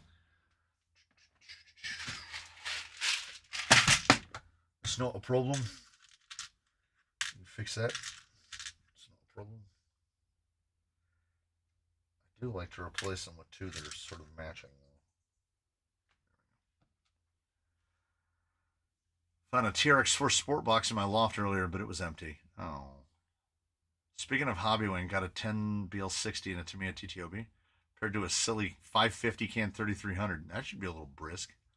If I sent in a Fusion 8 with all the bits, would you have a use or should I just keep it? I know exactly where I would put it. The Elite has no torque compared to the 2300 Pro. I mean, here's the thing. I wouldn't try to put the Elite in a 10-pound rig. But the Elite has its place. Now, do I think that the number of places that it's suitable for is unlimited? No. But I do think that it has its place. Mine found a home immediately. What's your opinion on the new Vanquish IBAC shocks? Worth the money or go with other like reefs? So the reefs are pinnacle boutique shocks, in which they're fully proprietary and none of the parts from anybody else. If you want to spend reefs money, go to Deluxe and buy a set of Dravtex. That's my best advice to you. If you don't want to spend that kind of money and you just want a shock that works well, you have a lot of options. Chavtex, aka fake Dravtex. I mean, these are some of the smoothest shocks you will ever use. Because basically all they did was they copied a big bore. And you can go buy Traxxas big bores and put some springs and cups on them and have basically the same thing. The reefs are shocks that if you've already bought them and now you're questioning whether you wasted your money, they are perfectly functional shocks. They made decisions that I still to this day question in the full proprietariness of them. Yeah, Traxxas GTS from Jenny's are another great option whenever they're in stock, though that's going to basically dry up. We may be in the end days of the Traxxas GTS because there's not going to be many things that come with Traxxas GTS anymore. Traxxas is leaning heavy on the high trails. I did put a 7 back in that, didn't I? Yeah. I love a GTS. There's a lot of them in here. They are the go-to for a maintenance-free shock, I will say. Can't tell if that's... Yeah, Panhard's not going to work. We need a different Panhard. And... yeah, Panhard... Upper link might work, but the Panhard is way too short. Swapped out the stock Capra axles for nylons on my Capra.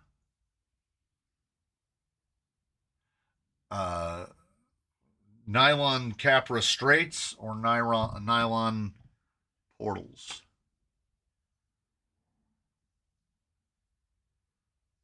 I always find it funny when people in the Facebook group swap their TRX4 shocks for €10. People do the same thing with the element shocks. They'll swap the element shocks out for whatever other shock, and when you see it, you go, "Oi, why would you do that?" That is counterproductive.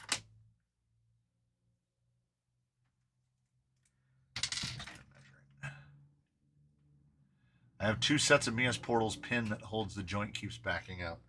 My best advice for that is contact Mias and tell them. And I would be willing to wager that they will send you new universals because they don't do it anymore.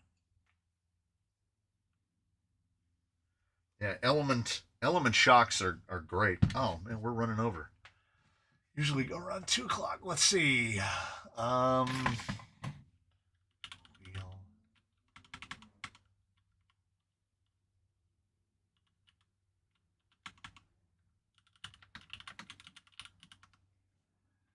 Hopefully that remembers me. Yeah, we're still there.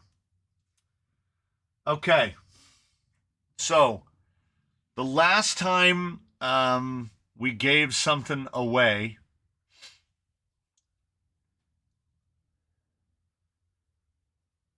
When is the giveaway for candy cane?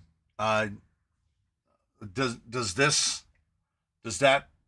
answer the question? It's today. It's today. And people that didn't know, they didn't know. I will look. Jerry the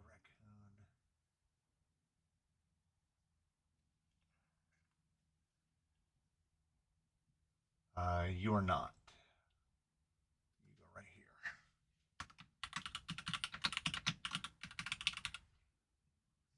Boom. Corduroy guy always says he didn't see his name, and it's right there. I'm literally looking right at it.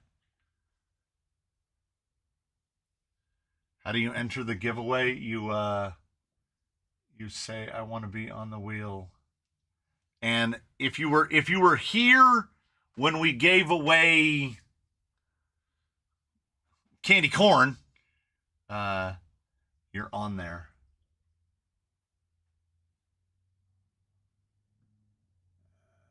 Now, also, please do take into account, this is not a raffle, right? I don't charge anything for this. The only thing I do charge for is when I'm giving something away. So my singular request is, please don't make me pay for it. Don't make me also pay to ship it to you.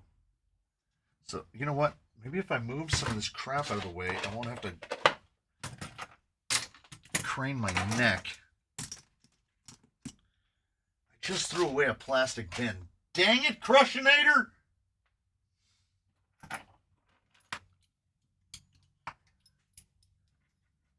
Okay, I just added Heathens most recently. Let's see if Chris the computer guy is on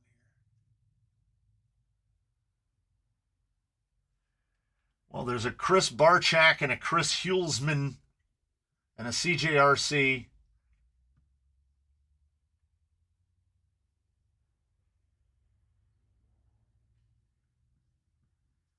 See, they keep messing me up because I don't know if because they keep going back and forth between channel name and ats. Ernie Blankel.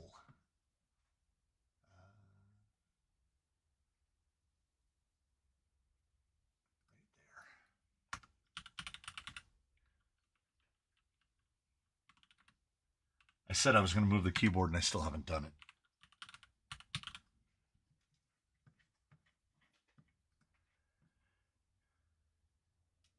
It outsider. Okay, wait. No, wait. See, it's scrolling away from me.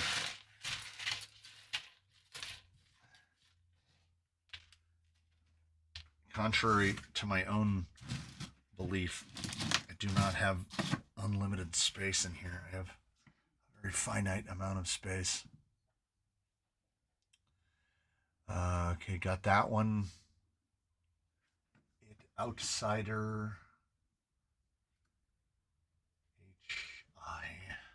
It outsider.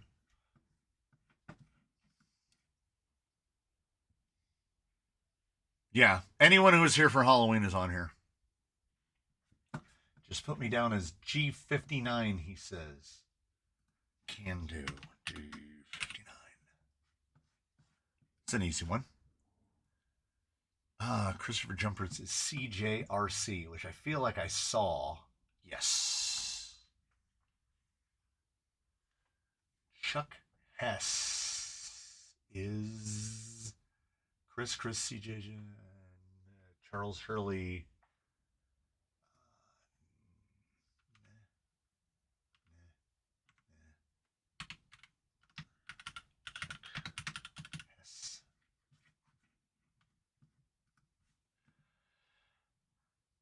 If you show us the list in alphabetical order, people can check themselves if they've been added. All right, we'll start from the top. So it goes like this. Now, what you have to remember, Here's what you need to remember. I will stay on each one. So look on the side. I will stay on each one for about like 10, 15 seconds. And then I'm going to scroll down to the next batch. So if you are between parentheses and CR, crawler baller, you should be on there. And then please wait until I've gone through all of them so that we know. Okay, we're scrolling, and then I'll go put me all the way up at the top like that. So between Dan Build RC and It Outsider, which I just put on there, if you are between D and H, there you go. If anybody wants to read through that, I get the feeling we're going to have to do about a 5 spinner here because there'll be a bunch of people that are not here but are on the wheel. There's 119 people on the wheel, and then we put It Outsider up at the top. We go from Jacob Davis to Nicholas Steffi. I think this is the page that has just the most names. Jacob, Jason, 4 Jasons, a Michael and a McCall, but I assume it's also Michael.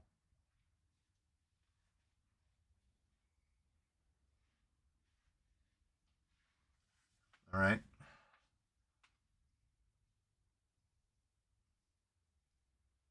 And then we put Nicholas Steffi up at the top. Nanya Bisna through the Billies 777. It's fully in alphabetical order.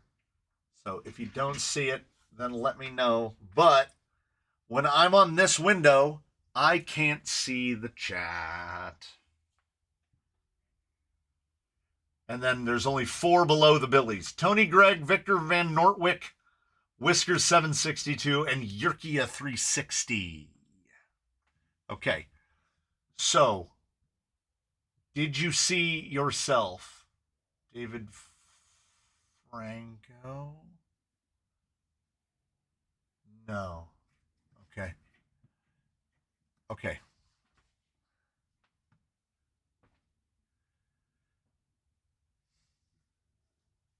Let's see. I let people look, and I don't think it helped.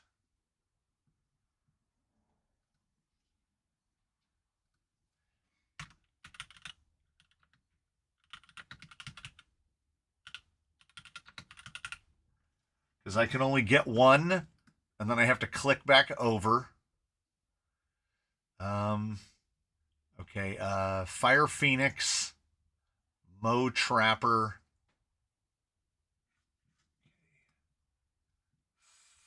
Fire Phoenix.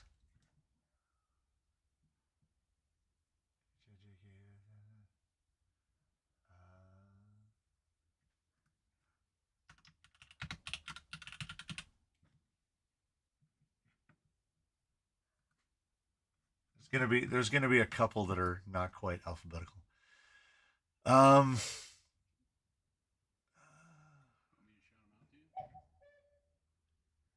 See, you guys are talking to it's scrolling off the top. I can't.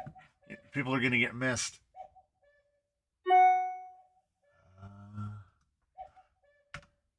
Ross Causey.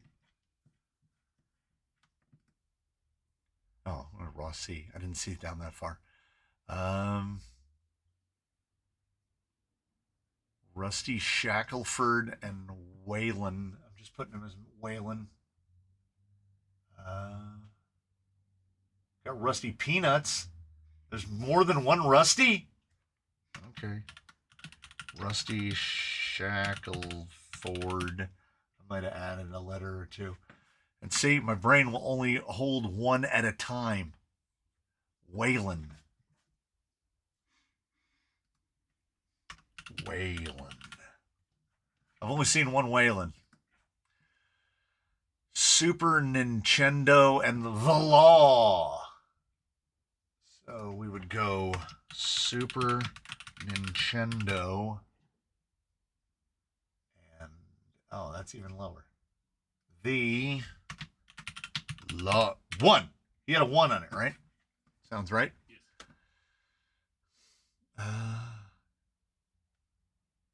Okay, I got Waylon. MKRC.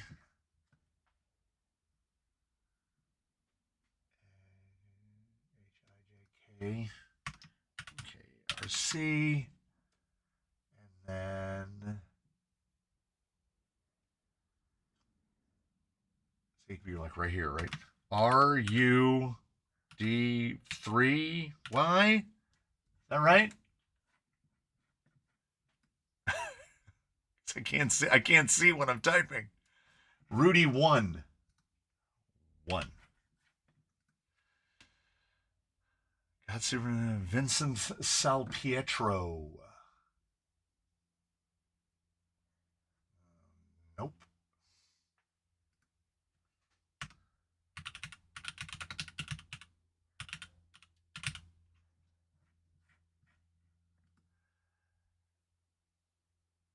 Okay. Leica. Radio controlled repair company. You are gray. Add them down as Leica.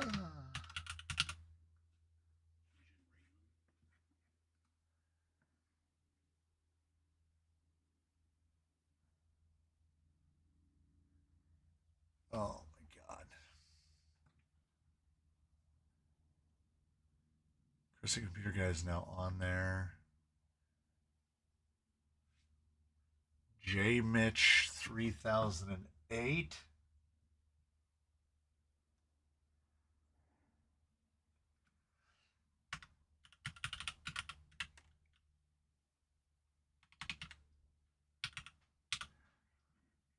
If only there was a better way to do this. BBC Customs 2.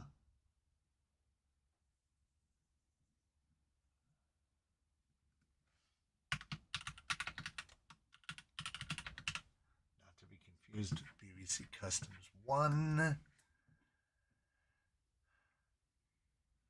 3BRC. He would go right here.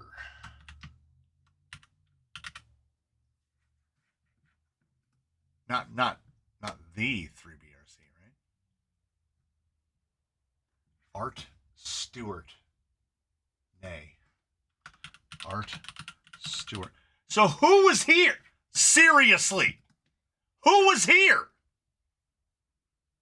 I've added like 30 people. Jason Cooey. We're going to have, I swear to God. That's another Jason? Jason. Okay. That's too many Jasons. Is David Franco on there? Yes?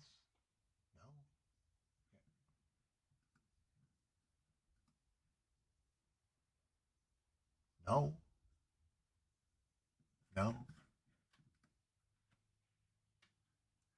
Greg Schofield, honest to God. Who was anyone here for the last giveaway? Oh, I didn't even get that close.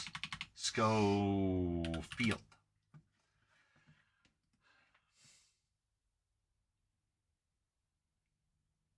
Okay, look, guys, I can't see chat and the wheel at the same time.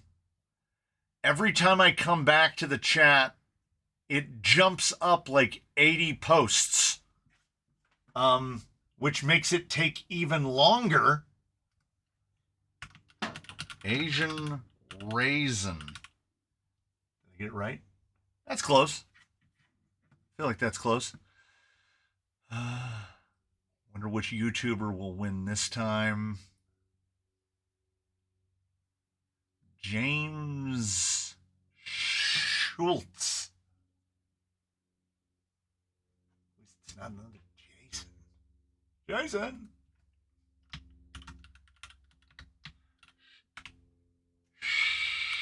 Schultz. It's close. We get it. Too many Jasons.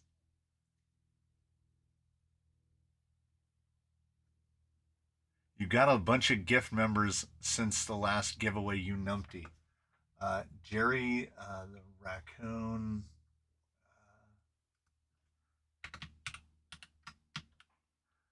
Spin again. And I'm leaving the H in there so it's visually offensive. Super Nintendo, for whatever reason, the way OBS works, if I tab over to that, the chat window disappears. So I can see the wheel right now. Watch this. You ready for this? This is going to be crazy. We're going to Inceptus. Okay. There is chat, and there is what this sees. There's the wheel. Now watch. Because I'm tabbed into this, because I'm scrolling it, right? So if I click this, if I click over here to type, whoop, chat's gone. And then if I click back over here into, oh, there's chat again. But as soon as I click over here to type, doink, there it goes. And then when I click back over, there it is again.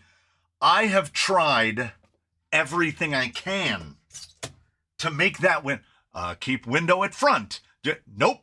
As soon as you click on something, the chat window disappears. And if you, I don't know if you noticed, they're in different monitors.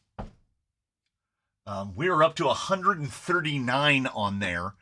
Okay, so it has now scrolled. I'm here, but my name isn't there. Okay, see, that's what I need to see. David Franco.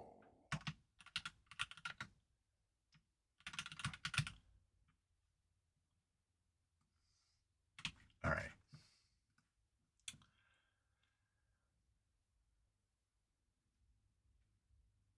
King Kong is not on there. Nope. I'm telling you. And I tried to do the thing that one time where we just copied and pasted it over, and that didn't work. I'm here, but my name isn't on there. It's probably because my name is Gray. Yes, it is absolutely because your name is Gray. I'm here, but my name isn't on there, says Sam Davis. You are not on there because your name is Gray. It doesn't let me join due to my location. Oh. Oh, are you the guy in China? China. Oh, also, I had a half-completed thought, and this is that half-completed thought. Irwin got candy corn, and I don't even know if he's driven her.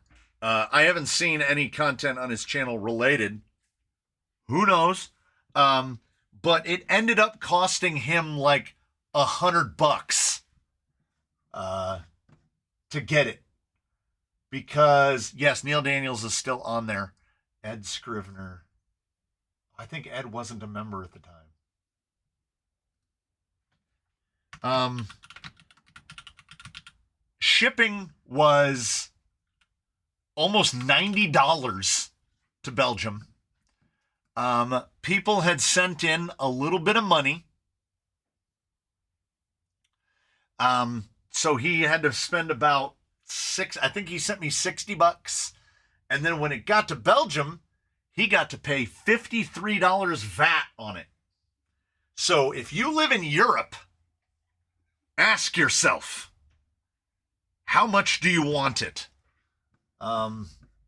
Because I'm not covering the VAT.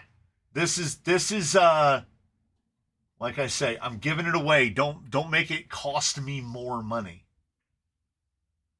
Sam Stevens is on here, and now we have a Sam Davis. So now we have 2 Sams and 5 Jasons. All right, Sam Davis is on there. 143 on the wheels. Boy, I've done an excellent job of not getting anything done today. There's 163 people. I feel strong about this. I've not done anything productive, and I honestly loved it. I took 2 rigs apart, and I haven't even started to put one back together. It's amazing. Oh yeah, more than 5 Jasons. There's just 5 that are on there as Jason. I did add Sam Davis. Yes, watch this. There he is. Sam Davis, right between Sam Stevens and Sanctus RC. So yeah, I mean, we might as well. How about we'll spin it at 2:30, which is... Where'd my seconds indicator go? I'll spin it in like 15 seconds or so. And then we'll have done a thing.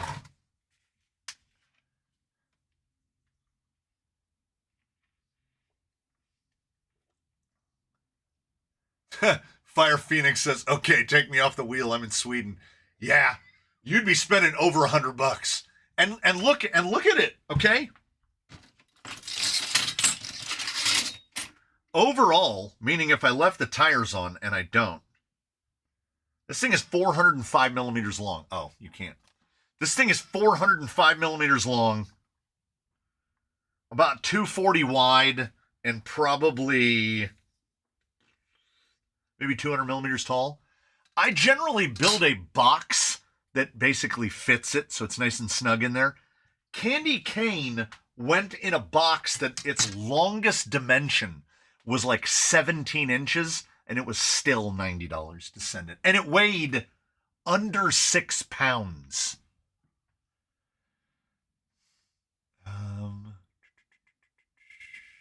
Sofa King. He got in right at the... He got in based on my distractibility. Okay. And we can't make... like, I wish that I could have both screens active at once. But if I make that wheel real small, you're not you're not going to be able to see it. All right. Yeah, candy corn. The other one. The other one. Not this one, but the other one. When we gave away the other one. I am 100% Doug the dog from Up. Squirrel. Benjamin. Okay, Benjamin's the last one. We're cutting him off.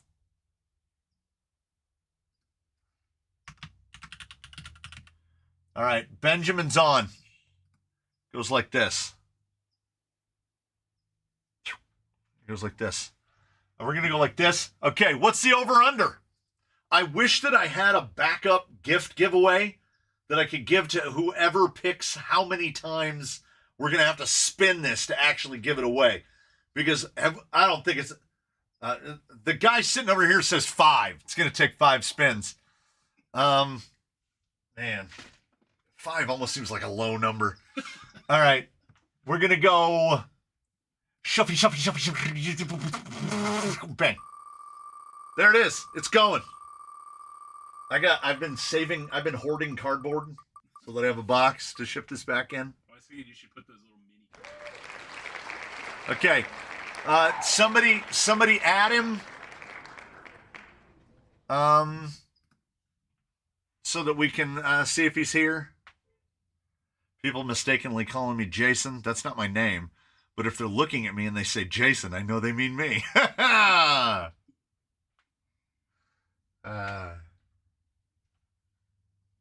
Can't nope, not here. Spin it again. Spin it again. Oop. I don't think it makes any. Oh, maybe the reshuffling is where I'm doing myself in. Because watch it pick him again. Okay, this guy said that he was going to be here on the Discord this morning. He distinctly said, I almost want to bring up my Discord window where he said, I'll be there for sure. And he's not here. 3 Chris's, but not this guy. You've got to be kidding me. I could literally look it up.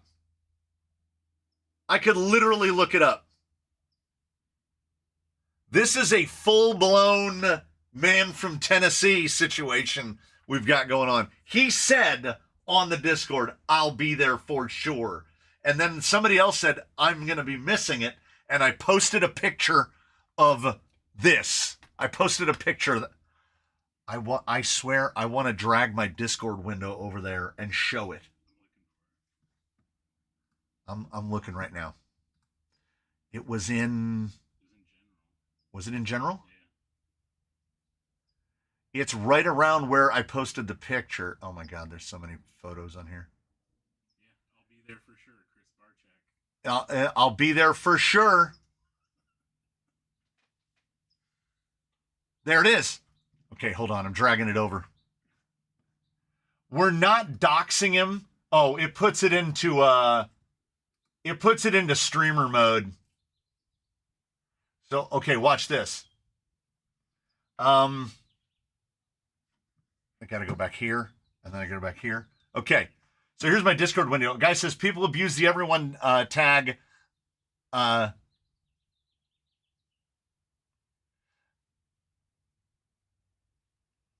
Wait, is 570 crawlers Chris Barchak?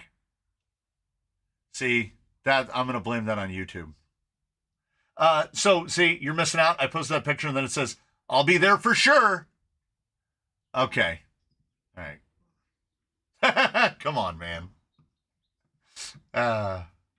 Okay.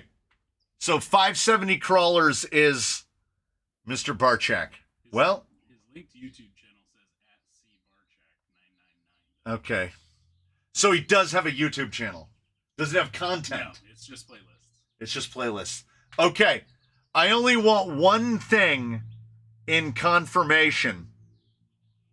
What do you mean, Chris is here? What are you talking about? How am I supposed to know that 570 crawlers and Chris Barchak are the same guy? Like, how would I know that? Like, do you know who I am? Crawler Canyon. Do you know what I am on YouTube? Crawler Canyon. Do you know what I'm on Instagram? Crawler Canyon. Do you know what my PayPal is? Crawler Canyon. Do you know what my website is? Crawler Canyon. You people have your YouTube name, your Instagram name, your name on various social medias. Look, does he have two names on the wheel? Uh-oh. I don't know. Does he? No. The numbers are, there's only two numbers on here. 3BRC and 702 Vegas Steve. So no, he's not on there. He's not on there twice. How many people have two names on the wheel? Their YouTube name. I don't think, there might be a couple, but I don't think many.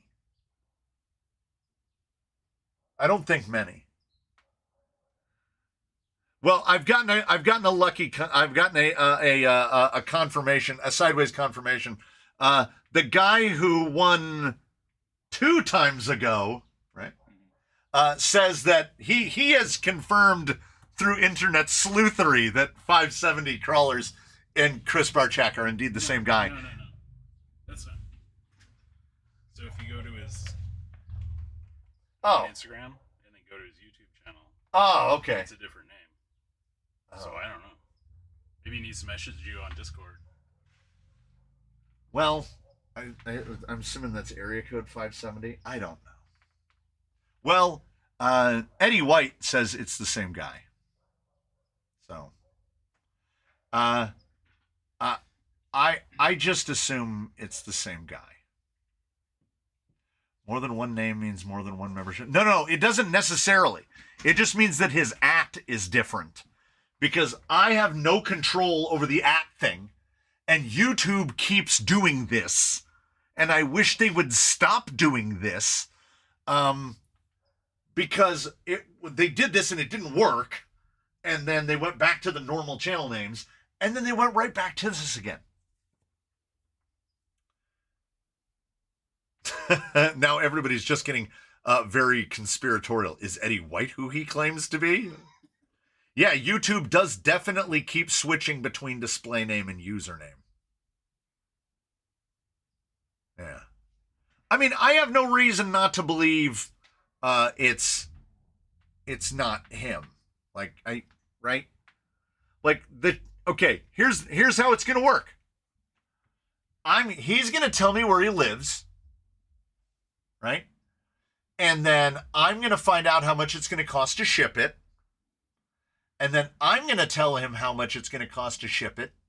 And when he sends me PayPal, it's going to say it's going to Chris Barchak. And if it doesn't, then we'll have a problem. But other than that, I think Chris Barchak, who, by being true to his word, said that he was going to be here, was here. But I think everyone understands the confusion. Oh, I sent you $10 on PayPal for your birthday. Look it up. Only because he said it. All right, I can minimize this window now.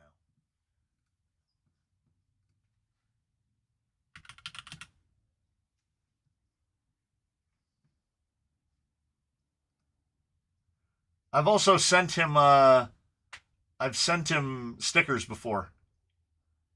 Chris Barchak, Scranton, Pennsylvania. I almost just read his whole address out. I mean, he's got his full name on there. I think Scranton, Pennsylvania is enough. I almost just instinctively just read his address out, zip code and everything. All right, easy. The Electric City, Scranton. I, like most people, only knew Scranton from The Office and had no idea that it was in Pennsylvania. For some reason, I thought it was in, like, New Jersey.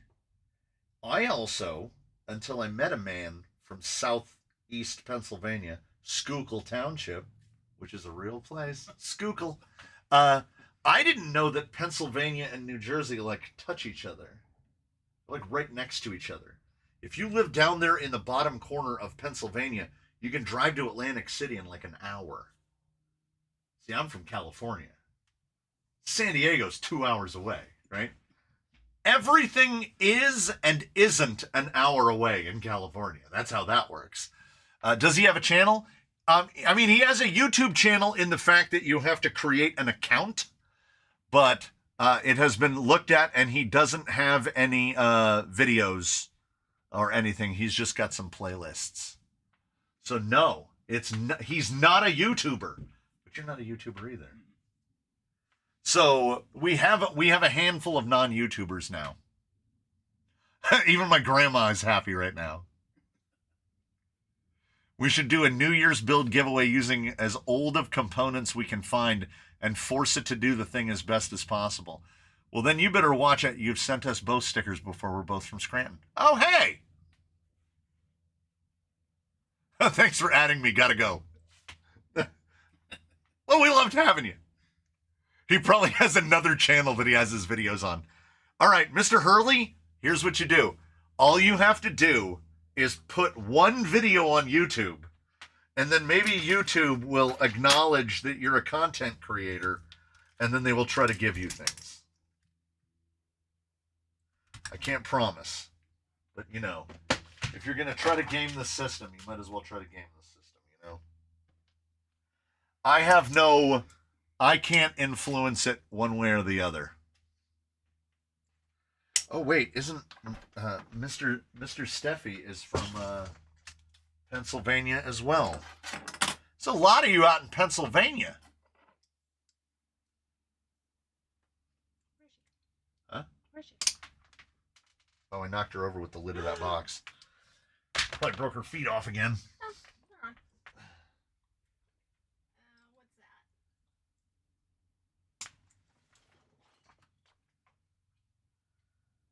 What's that? That is a pupae. Yeah, you get to keep that. Okay. My wife gave me this pupae, which was on top of one of the Halloween decoration boxes. I have enough subs and views on YouTube now that I've slowly started to get some stuff sent to me. Hey, soon you can sell out.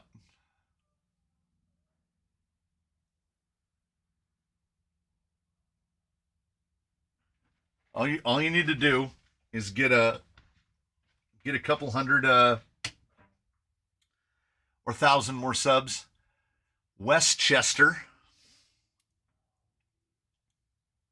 I heard you just say your wife gave you a pube. No, she gave me a little guy. I would assume moth. I don't know if it's still valuable. It was on the it was on one of the boxes of ornaments. Oh, used to be a real journalist, and the ethics and stuff still suck. Man, we can't even a chrysalis. That's lunch if you have enough. No, I'm pretty sure we just have the one. No, I definitely don't think it's valuable. Now there's a gnat zooming around in here. I could do without.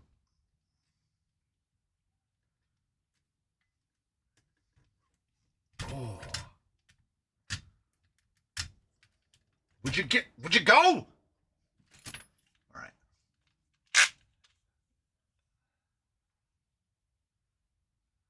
Borb sponsors half the big good channels on YouTube. I see him in the credits. Who knew?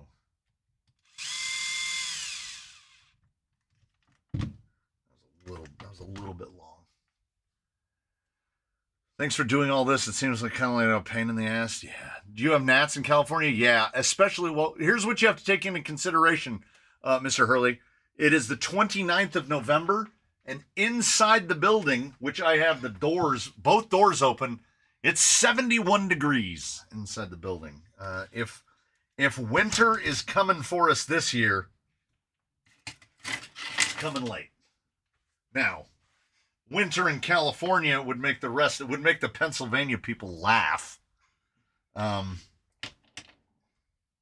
we're soft, and it'll be 114 in the summer. So Chuck Hess says it's 27 degrees where he is, and I would hope that you mean Celsius, but I have a feeling that you don't. Oh yeah, 28th of November. Yeah, it is the 28th of November. I don't know why I keep thinking it's the 29th of November. If Andre Rosu was here, it'd be the 29th over there, I think. Would you please?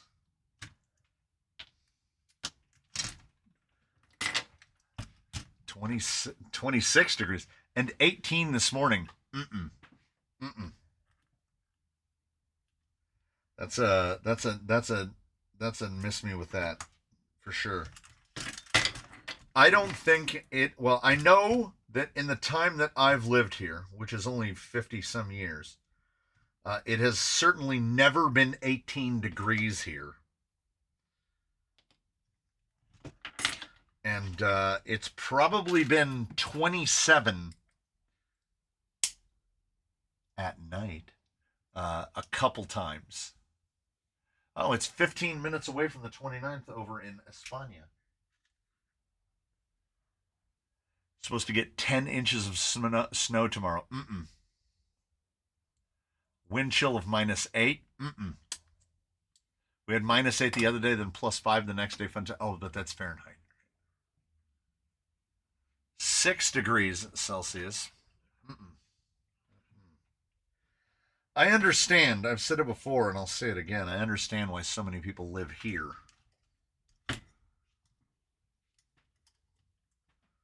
The weather does have a lot going for it. And if you don't like the weather where you're standing, just drive an hour.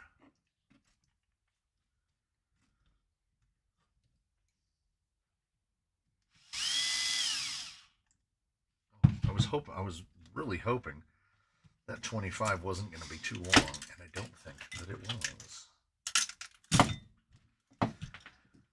I can't bear to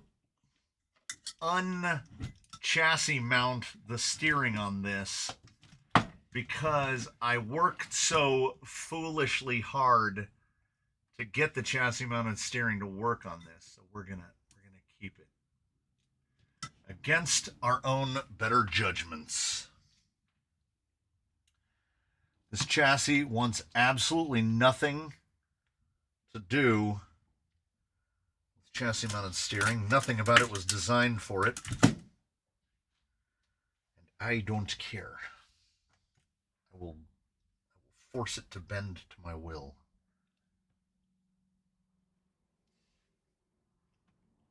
My phone is on 8%. It might die. What do I have to do? Send me an email. Send me an email just to like remind me. This is Dr. Barchak paging you. I won that thing. This is where you're going to send it to me in Scranton, Pennsylvania. And it will most likely be Monday or Tuesday that I will have it boxed up and I will be sending it out to you via, because what I'll do is I'll run the label and I'll find out what the cheapest method is to send it. And Pennsylvania shouldn't be terrible. I think last I checked, I've watched The Office before, Scranton is like a city. So and the more rural we get, they just charge you for the rurality of places. Because I've sent things to the same state and one costs $10 more than another. We paid for the weather and the scenery, period. California native, I'm soft. Bought homes in other states. Proved I'm too soft.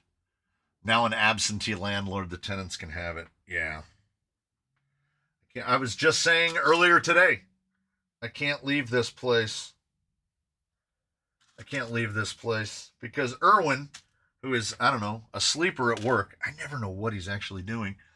He's either a sleeper at work. He was saying that, in fairly short order, the videos posted up for Wheelin' Wednesday, we were at the beach, then we were in the mountains, then we went to Horseman's, and then we drove in the snow. We go everywhere, and I said, yeah, and all of those places are within an hour of the house. So like we've basically not driven more than an hour to go to any of the places that we drive because I don't want to go more than an hour. If people ever wonder why we go out to the flood control so often, it's because it's like 7 minutes away from the house.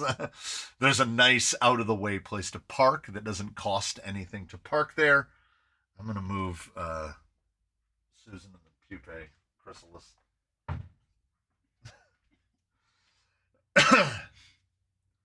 Yeah, I mean, and the diversity of this area in terms of terrain, yeah, we have anything you could want, we have.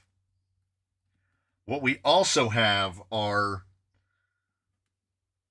most of the highest everythings. Highest cost for gasoline, highest cost for electricity, cost of living through the moon. And by California terms, where I live is the cheap part of town if you factor in like Newport or any of those places, Malibu, any of those places on the coast, where the median house is $1.5 million. Santa Barbara, anywhere up there, all of Ventura County, really. It's wild. If you get within 50 miles of the ocean, it gets tough. And luckily, we're about 70 miles from the ocean.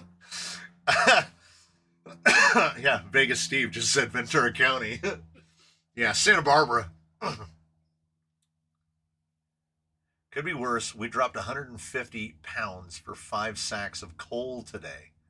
And we mostly burned free scrap wood to save on coal. I mean, if you could find a place in California to buy coal, you will have truly performed a magic with a K on the end.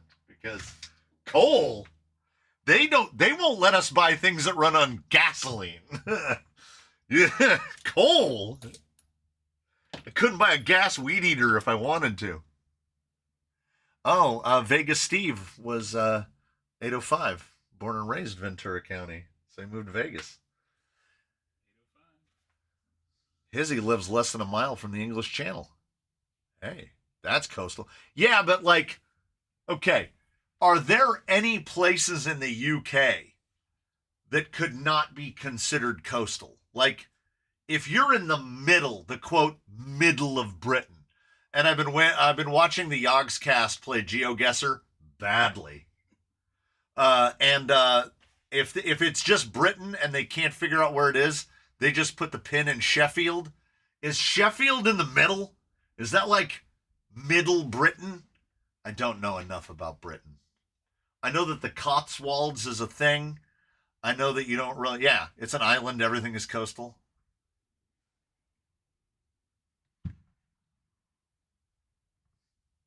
Birmingham is in the middle.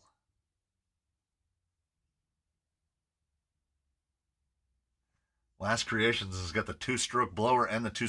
Now, I'm not saying that I want to buy a gas weed eater. The electric weed eater is truly an innovation. Like your arm's not vibrating for 40 minutes after you're done. That's great. You can use an electric weed whacker for 3 battery packs and feel absolutely fine after you're done. I got my body more messed up using the rake. Church Flats Farm near the village of Cotton on the Elms, Derbyshire, is the farthest place in the sea in the UK, about 70 miles. Yeah, okay. So, so yeah, everywhere is coastal in the UK. That explains why their weather is so gnarly. If the middle of the country is 70 miles from the ocean, I mean, you've got ocean on both sides. There's not really any mountains. One of the highest places is like 300 or 400 feet above sea level. In England. I assume in Scotland it gets more like, I don't know, are they even tall? We've got a Scotsman on there. What's the tallest mountain in Scotland? You can give it to me in meters. I'll try to figure it out. I'll just times it by 3. Not just ocean, 2 angry oceans. Yeah, we live by the Pacific Ocean, which is a distinctly less angry ocean, except when it gets angry. When it gets angry, it gets very angry. Violently angry. I wonder how bad it would get for their weather over there if the Atlantic was warm like the Pacific. Because they get the Gulf's pretty warm though. They get the squalls and whatnot over there. But the Pacific Ocean, that's where typhoons are from. Like they get the gnarliest storms. Highest mountain in Scotland is Ben Nevis, standing at 1,350 meters. About 45 miles. That's 4,400 feet. Okay. Lower than Denver. Well lower than Denver. Way lower than Denver. Let's put it this way. We're at 1,300 above sea level right now on flat ground, and Mount San Gorgonio is right behind us, and it's 11.5. And all the ones around, and then San Jacinto is like just under 10,000. Then all the ones in Wrightwood cap out like high 8s, I want to say. But this is Ring of Fire stuff. We're right there on the edge. We're the big ones. The foothills, like I've ridden my bike past 4,400 feet many times. 44. Well, my the sister that says I'm going to have to let you go is now a Texan. And if you want flat, you don't have to go to the UK. You just go to Texas. Flat. She would do a 30-mile bike ride with 70 feet of total elevation change. 70 feet. I go, it is literally 70 feet in elevation change to ride to the end of my street. I used to be able to see McKinley from my window, 25,000 feet. See, that's a big one. That's a big one. Aaron Schmidt sees Rainier every day. It would definitely kill me if it goes off 14,000. Southwest Scotland is the warmest but also the wettest part of the country. That's why my cars have to do mud all year round. Scotterfell Peak is the highest in England. And Snowdonia, which sounds like a video game where you buy, sell, and trade snow. Which we're going to see that on the Steam stores soon.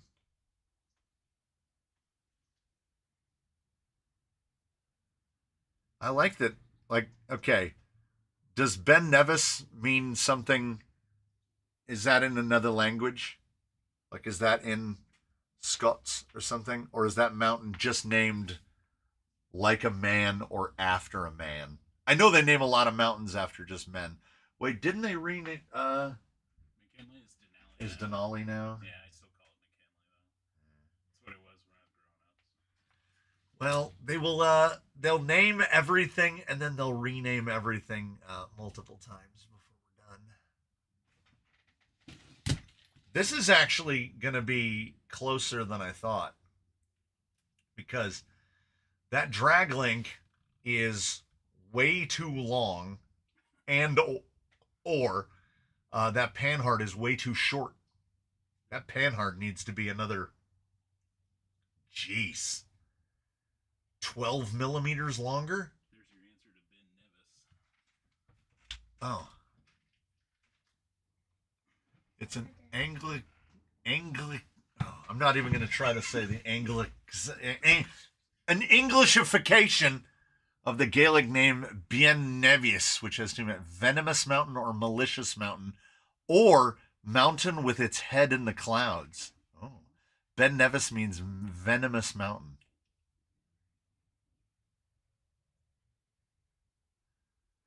Try going to Denmark. It's completely fat. Their highest mountain is a whopping 482 feet.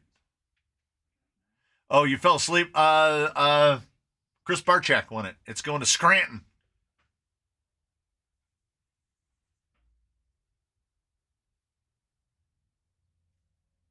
St. Helens wasn't fun to see in 1980. No. I still have that National Geographic lying around somewhere. It's in a box. It's up there. That counts as lying around. I don't know why I started to make it sound like I don't know where it is. I know where things that are not of import are. Sometimes not knowing where things are of import, I do not know. I've lost that bottle of Kicker, and it was right there for like 5 minutes. I was making links. I was making links for Candy Cane. I mentioned in the video that I would probably replace the rears, and I did. They're all silver throughout now. I went 5 millimeters longer on the rear upper. I went from an 80 to an 85. I built one link. I set the other one down on the bench, and that damn thing disappeared for like 20 minutes. I cleaned up the entire bench. I put everything away. She was sitting right here. I went like this, and I kid you not, that link was just sitting. There's goblins or gremlins or something in here. Because I would have had to have looked right at it. It was basically like that, just sitting there. I had cleaned this whole place, and then it went and just plooped back into existence. I like that the servo is holding this thing tight.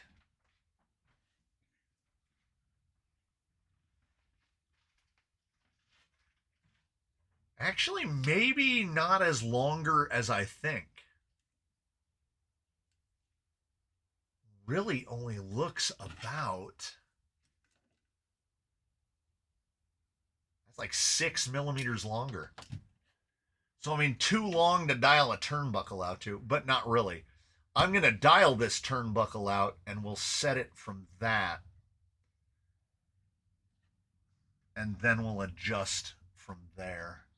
Now, the front upper is probably going to be too short.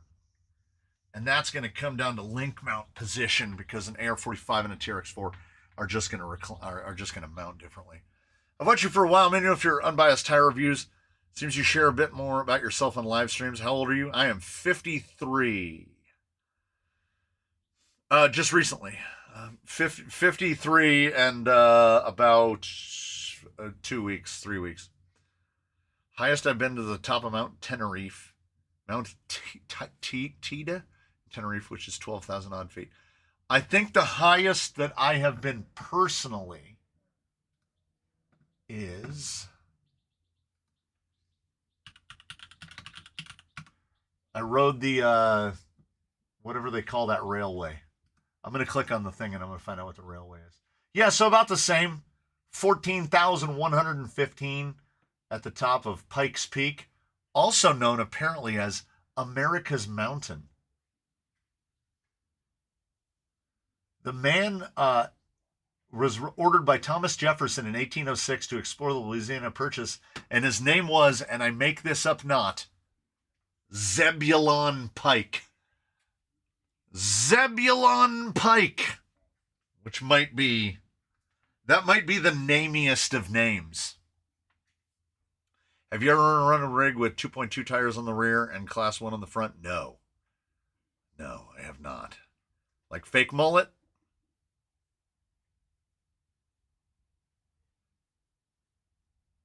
I'm too old to climb Monroes or mountains, but I do chase contacts on ham radio when people do summits on the air.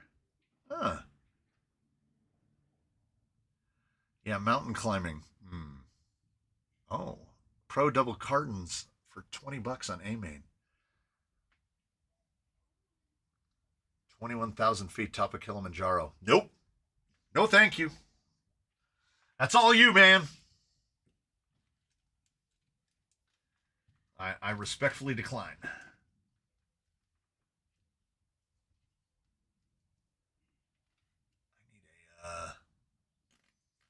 What do I need? What do I need? Where is my mind? That looks like a 5. Is that a 5? Yes.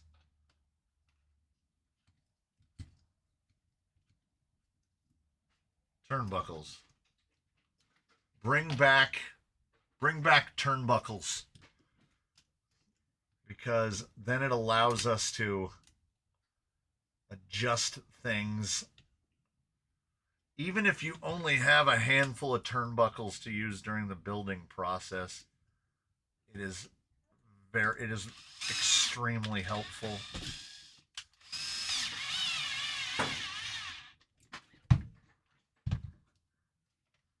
That's pretty close. And that almost straightened out that steer link. The drag link looks like it's about 2 or 3 millimeters too long, and it doesn't look like I can withdraw it anymore.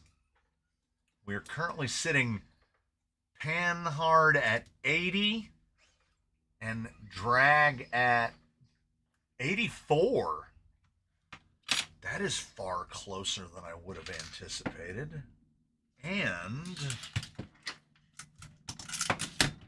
the angles look pretty good too. If we set our caster right there,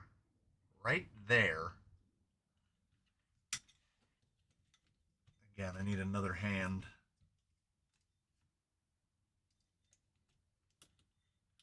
Oh yeah. That is a very different mounting position. That is at least 10 millimeters longer on that front upper. At least. But I just realized I might be able to cheese it.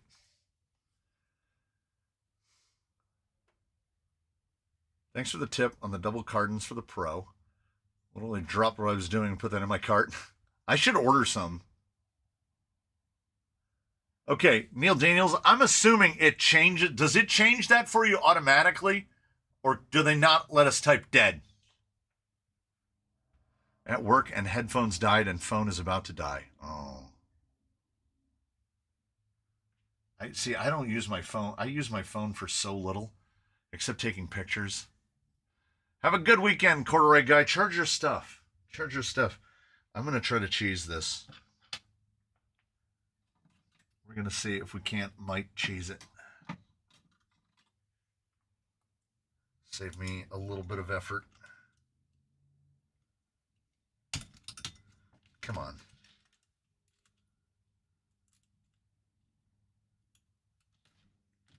Is that an 1800 in here? Yes. 1800 on the belt. And still a full-size dig. So one of the things that's most likely going to happen here is who makes double cardigans for AR-44s and elements? Nobody. Not a soul. So far as I'm aware, nobody makes them for Vanquish either. Don't know why. Don't know how they choose. Don't know if it's licensing related. I don't know. Yeah, so the cheese it looks like the panhard is about 10 millimeters short. And it also looks like on the side of this chassis, there's two alternate mounting positions. And it looks like they are, for whatever reason, about 9 millimeters apart.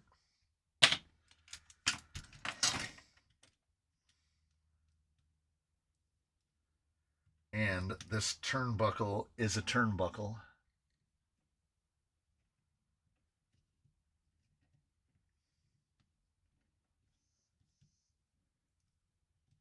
Yeah, still need to dial it out though. Not a lot. Not a lot.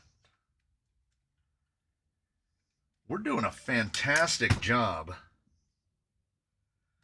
of cheesing this together, I must say.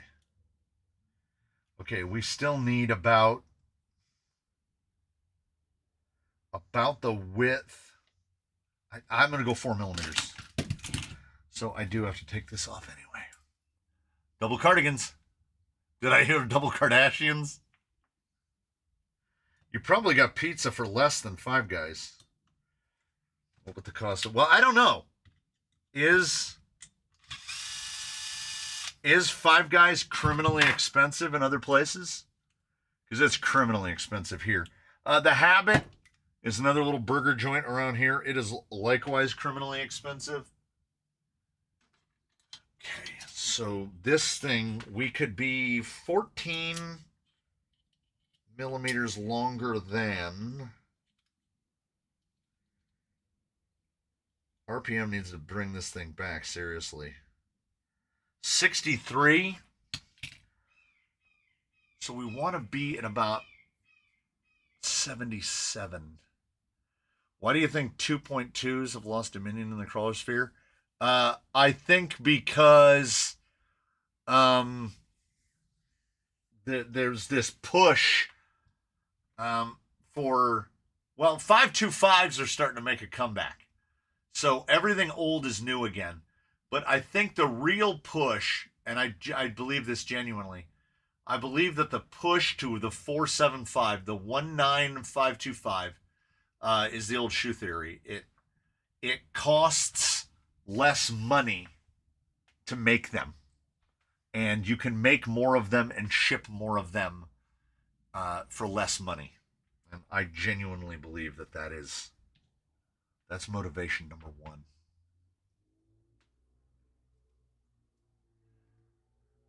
Chick asked me what people wear when it snows in Washington. Her friend said 2 cardigans.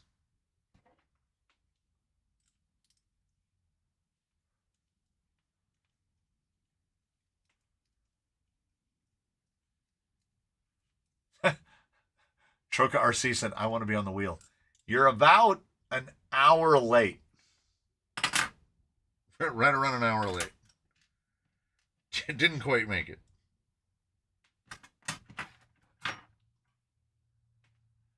Yeah, 18 pounds. I don't know what a pound is. I mean, I know what a pound is. I don't know what a pound is to dollars. I say, 74. It's probably, well, let's say it's like 25 bucks. 25 bucks for pizza. That's a higher end pizza around here. 30. I've got the perfect one. He's got it. He's got it.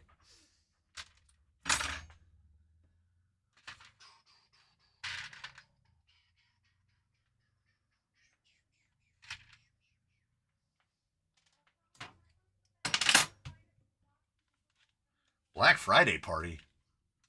A pound is 2.2 kilograms. No, a pound is a kilogram is 2.2 pounds. I see where you're going with though. I like that. Unless you have videos on a YouTube channel, you probably won't win. Everybody that said either open videos or they have another channel with videos. It's a conspiracy. Jimbo with the 5. Jimbo with the 5. Keeping hope alive.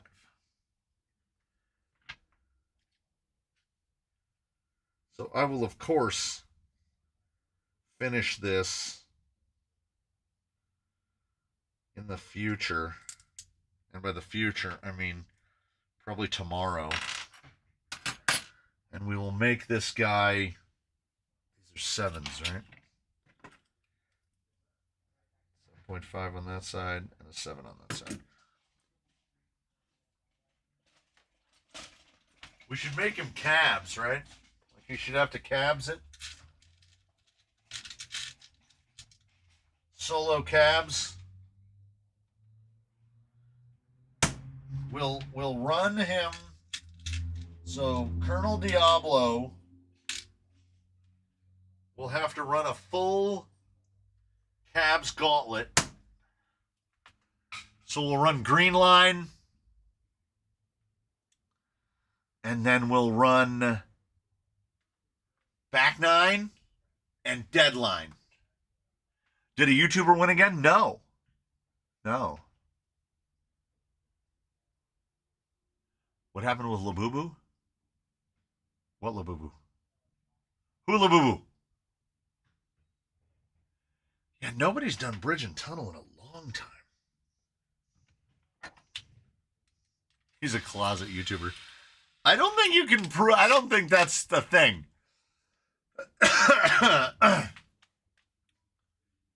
What would be the funniest name combo of combining 2 rigs in the canyon?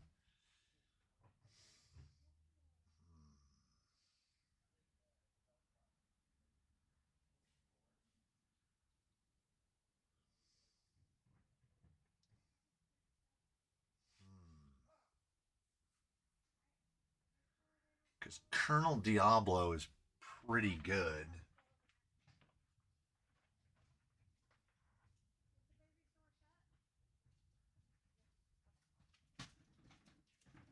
I don't know. Someone else would have to figure it. Mrs. Diablo. Oh, there goes the chime. The time indeed draws nigh, does it not? Any further development on Nigel? Will he be out running again soon? Hopefully. We have fallen into a pretty good routine, and all I'm waiting for is I just looked to make sure nobody was listening. I'm waiting for the wife to inform the children that they're going with us again. Because then, like Dana the Zool doesn't get out very often. Like the wife and I have our groups of 4, right? We got the green team, the B team, we got Bruce and Sheila, and we got the buggies. So look at that. Quality control. Look at that one. I'm like, why won't it fit over the screw? I stabbed myself in the finger with a razor knife. Bear with me.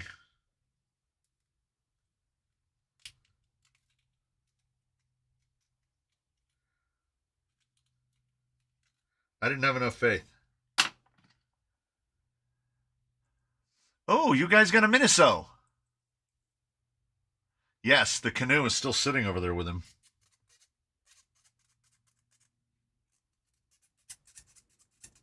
What are the new figurines? It's all Gear 5 Luffy's. I usually use this one as a razor knife holder. It's for like a pen. And then I've got the punchy Luffy, and I've got another. My wife got me this one. Oh, that's pretty cool. Do links count as sprung or unsprung weight? If you're really trying to get into the minutia of it, half and half. Just like a shock. Like if you run a shock this way, the body is sprung. But if you run a shock this way, the body is unsprung. I'm up to 167 of 1145. Oh, yeah. Gear 5 is probably, I don't know. Well, before they go to space, but it's probably several hundred episodes away. If the big one was here, he could tell you, because he's watched them all. Good day, y'all. Got to run to work. Running to work is wild. I'm assuming he's somewhere else. Or he works at night. That's a thing, right? People work at night. Clunk. Ruin movie titles by replacing one word with foreskin. You can ruin a lot of movie titles that way.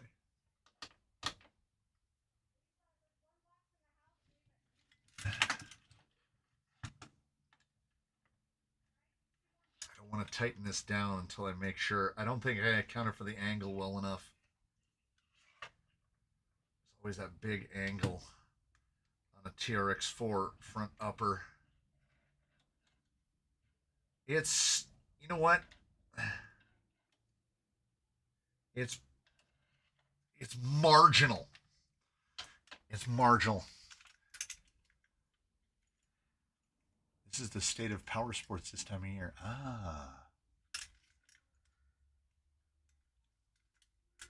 I could have made that front upper probably about 2 millimeters longer. If I can get this thing knocked in, see if it's at least close.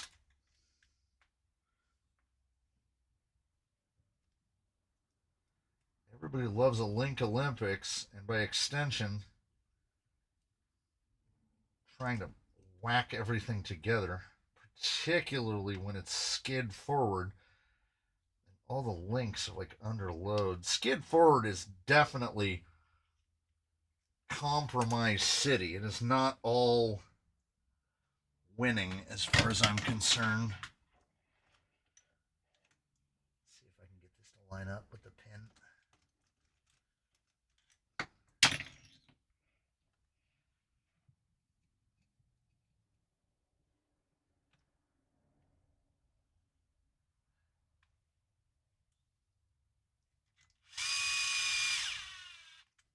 Okay. I still think that could have been a millimeter or two.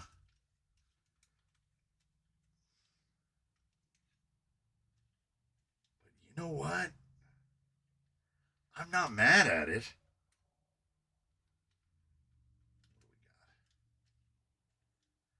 Okay, I think. Ooh, yeah, that's going to work. Okay. So we're going to have to cobble. We're going to have to cobble a new panhard, because that is both not the correct ends. We need an angled end on that so that it's not binding up at travel on that side, a droop on that side, because that's really, like, if you can't rotate that at all, it's bound. The drag link is okay. The angles aren't quite, like, that's decently parallel.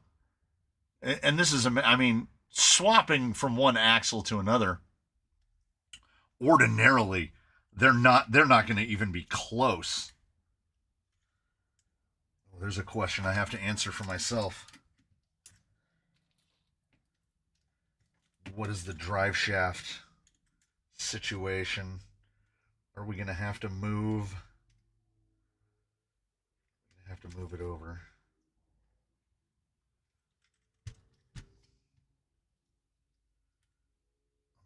Worst case scenario, I guess.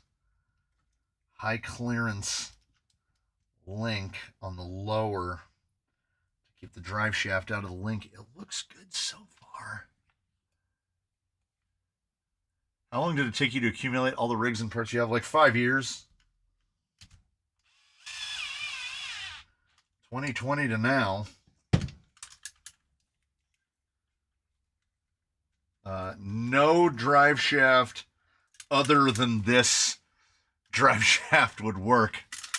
We're dodging that link at droop by like, there's barely daylight squeezing in through there, and it's just the right length. Just the right length. So we bottom out a little bit at full compression, and it is, it's the drag link hitting the tie rod. So if we do that, then we don't. We go all the way up. Now, it's got some axle swing on it because the Panhard bar is about 3 or 4 millimeters too short. You need to go to dad mode and make Hugo go to bed. These kids today, they're either not staying up long enough or they're staying up too long. Oh, these links are, so I guess it's all 7.5s. Yeah, it's 7.5s throughout on the axial. This setup is going to be unbelievably forward heavy. This has got to be 60 odd % forward weight. So what I will do to save myself from myself in the last 5 minutes or so, I have to find, I was going to try to slap the rear shocks and axle on, but we ain't got that kind of time. There we go. We'll use an unused bin. Yeah, these drive shafts can, that should be the rear. So we can go over here. Where's the 4th unused one? Still attached. Excellent.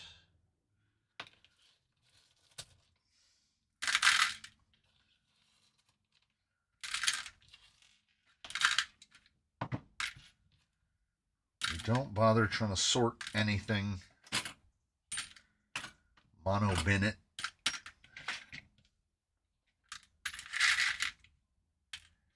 I haven't decided because I think we're blocking ourselves out of some link positions with the Elder Fusion.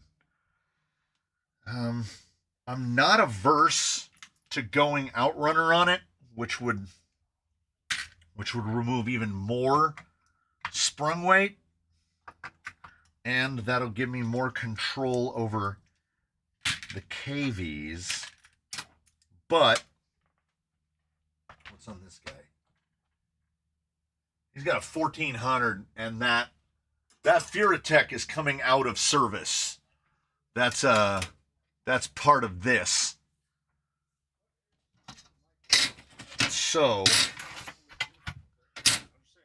it would be all new kit in there if we decide to pull that 1800. And I'm really thinking about pulling this 1800 because I don't know. I might change those rear uppers. I would like to change those rear uppers. And he'll definitely get a micro for the dig duties.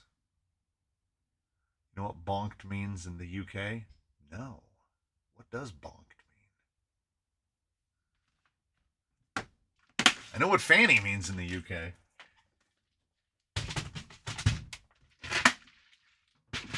And then I will disassemble the other guy the rest of the way.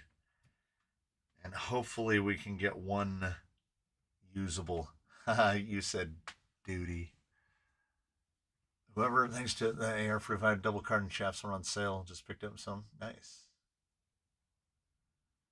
Fanny and bonked are related in the UK. Oh. Fanny. Bonked. So we'll get back at it.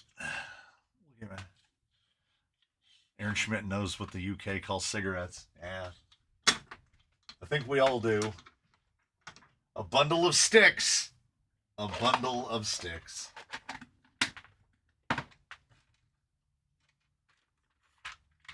Whoa.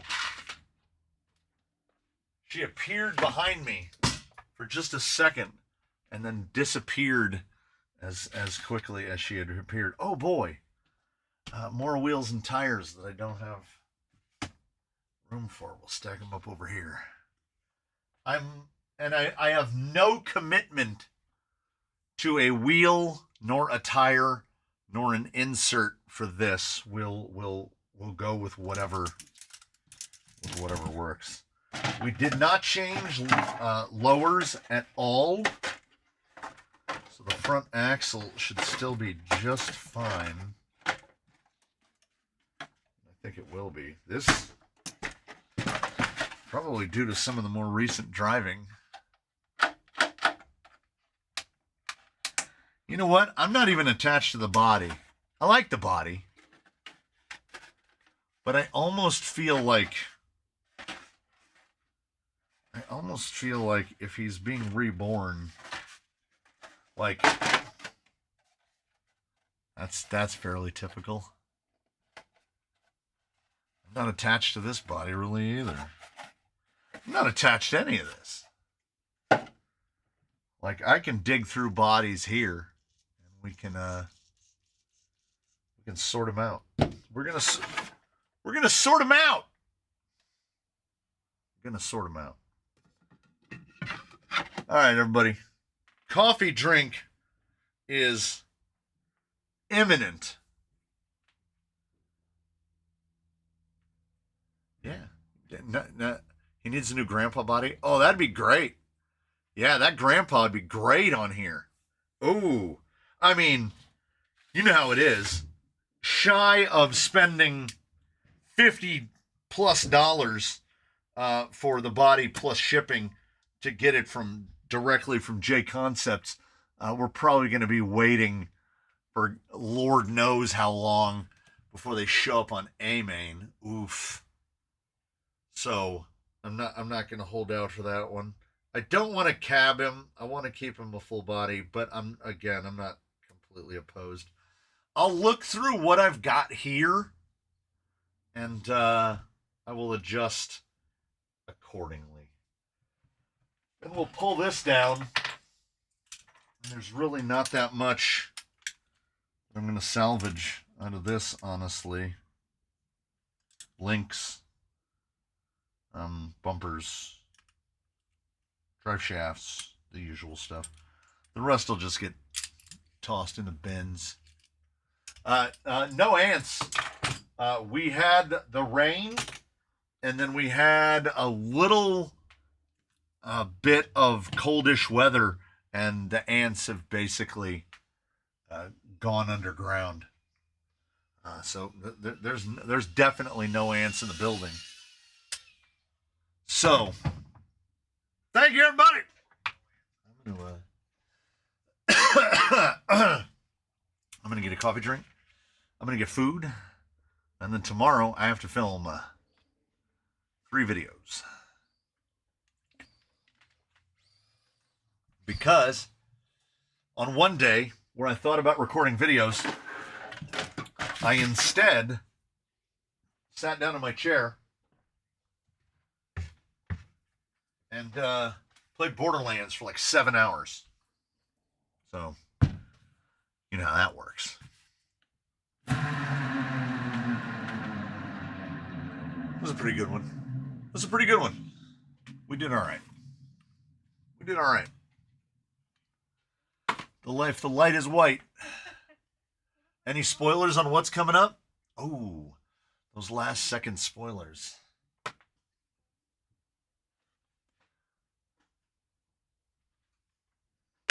We won't even say them aloud. That way the computer can't get to us.